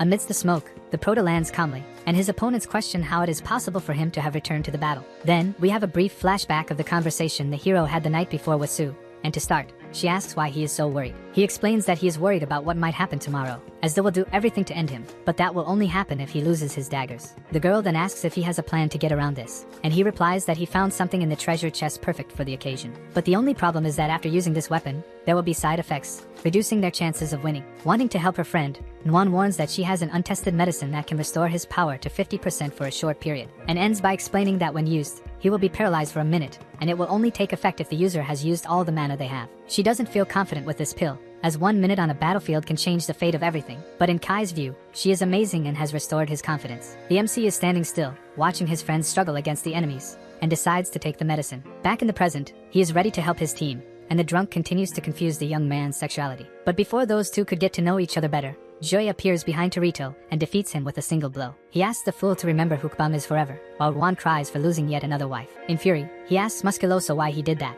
and he replies that there are no reasons not to. Then, Juan decides that Jue will be his wife from now on. Unfortunately, the drunk is smelling something horrible, as is the rest of the group. With the drunk lying on the ground, the protagonist is happy because Sun Juan had prepared potions to help in advance. With that, he asks how the two are doing, and they asked him not to worry because they are fine. Thus, each of the enemies begins to disappear, and the presenter is about to declare victory for Team Vulcan, but Kbum is going crazy, scaring not only the presenter but the rest of his team, who tries to stop him at all costs. Then, in fear, he declares that Team Vulcan has won and asks them to show up at 8 AM. Musculoso is squeezing his captain, saying that he will never leave him alone, but feeling embarrassed, Kai and his team start to leave. In a matter of seconds, he begins to realize the strength of all the members of Team Vulcan, questioning how a drunk can defeat someone at level 40. The girl with green hair says she understands why Xia wants to bring them to watch Team Vulcan's match. Lu Jun and the inspector are impressed with the strength of the protagonist and his team and can't wait to see their evaluation results. The scientist shows that Jue is at level SS, but Sue has remained at her usual rank without any evolution. The girl and the redhead are once again impressed because soon Musculoso will be able to enter the Temple of the God of War and undergo evolution training. It is explained that each country created temples to develop their soldiers, allowing them to train to showcase their full potential. There are only 2 ways to enter something like this, and most people can only do so with the evaluation conducted by the army. The other way to enter is also through the army, but being handpicked after reaching the required level. Once again, the impressed girl with purple hair comments that in all her years, she has never seen anyone enter the Temple of the God of War in just 1 year. Moreover, the redhead with glasses asks the scientist what Kai's ranking is, and he responds that it cannot be measured, startling the two of them. The reason is that the protagonist's attributes are completely uncontrollable, exceeding those of level 20 and even surpassing level 40 individuals. It doesn't end there, as in a single attack, the MC managed to deal over 24,000 damage, and when he used his card, the system gave a reading error. But the fact is that from early on, the hero unleashed all his power from the start, giving freedom to his team members. For now, if they were to give him a rank, it would be level D, and then they thank Professor Lee and inform him that they will report this to Commander Wei. Su's sister questions whether someone like Kai can be just a rank D, and Lu Jun simply replies no. With that, she gets angry,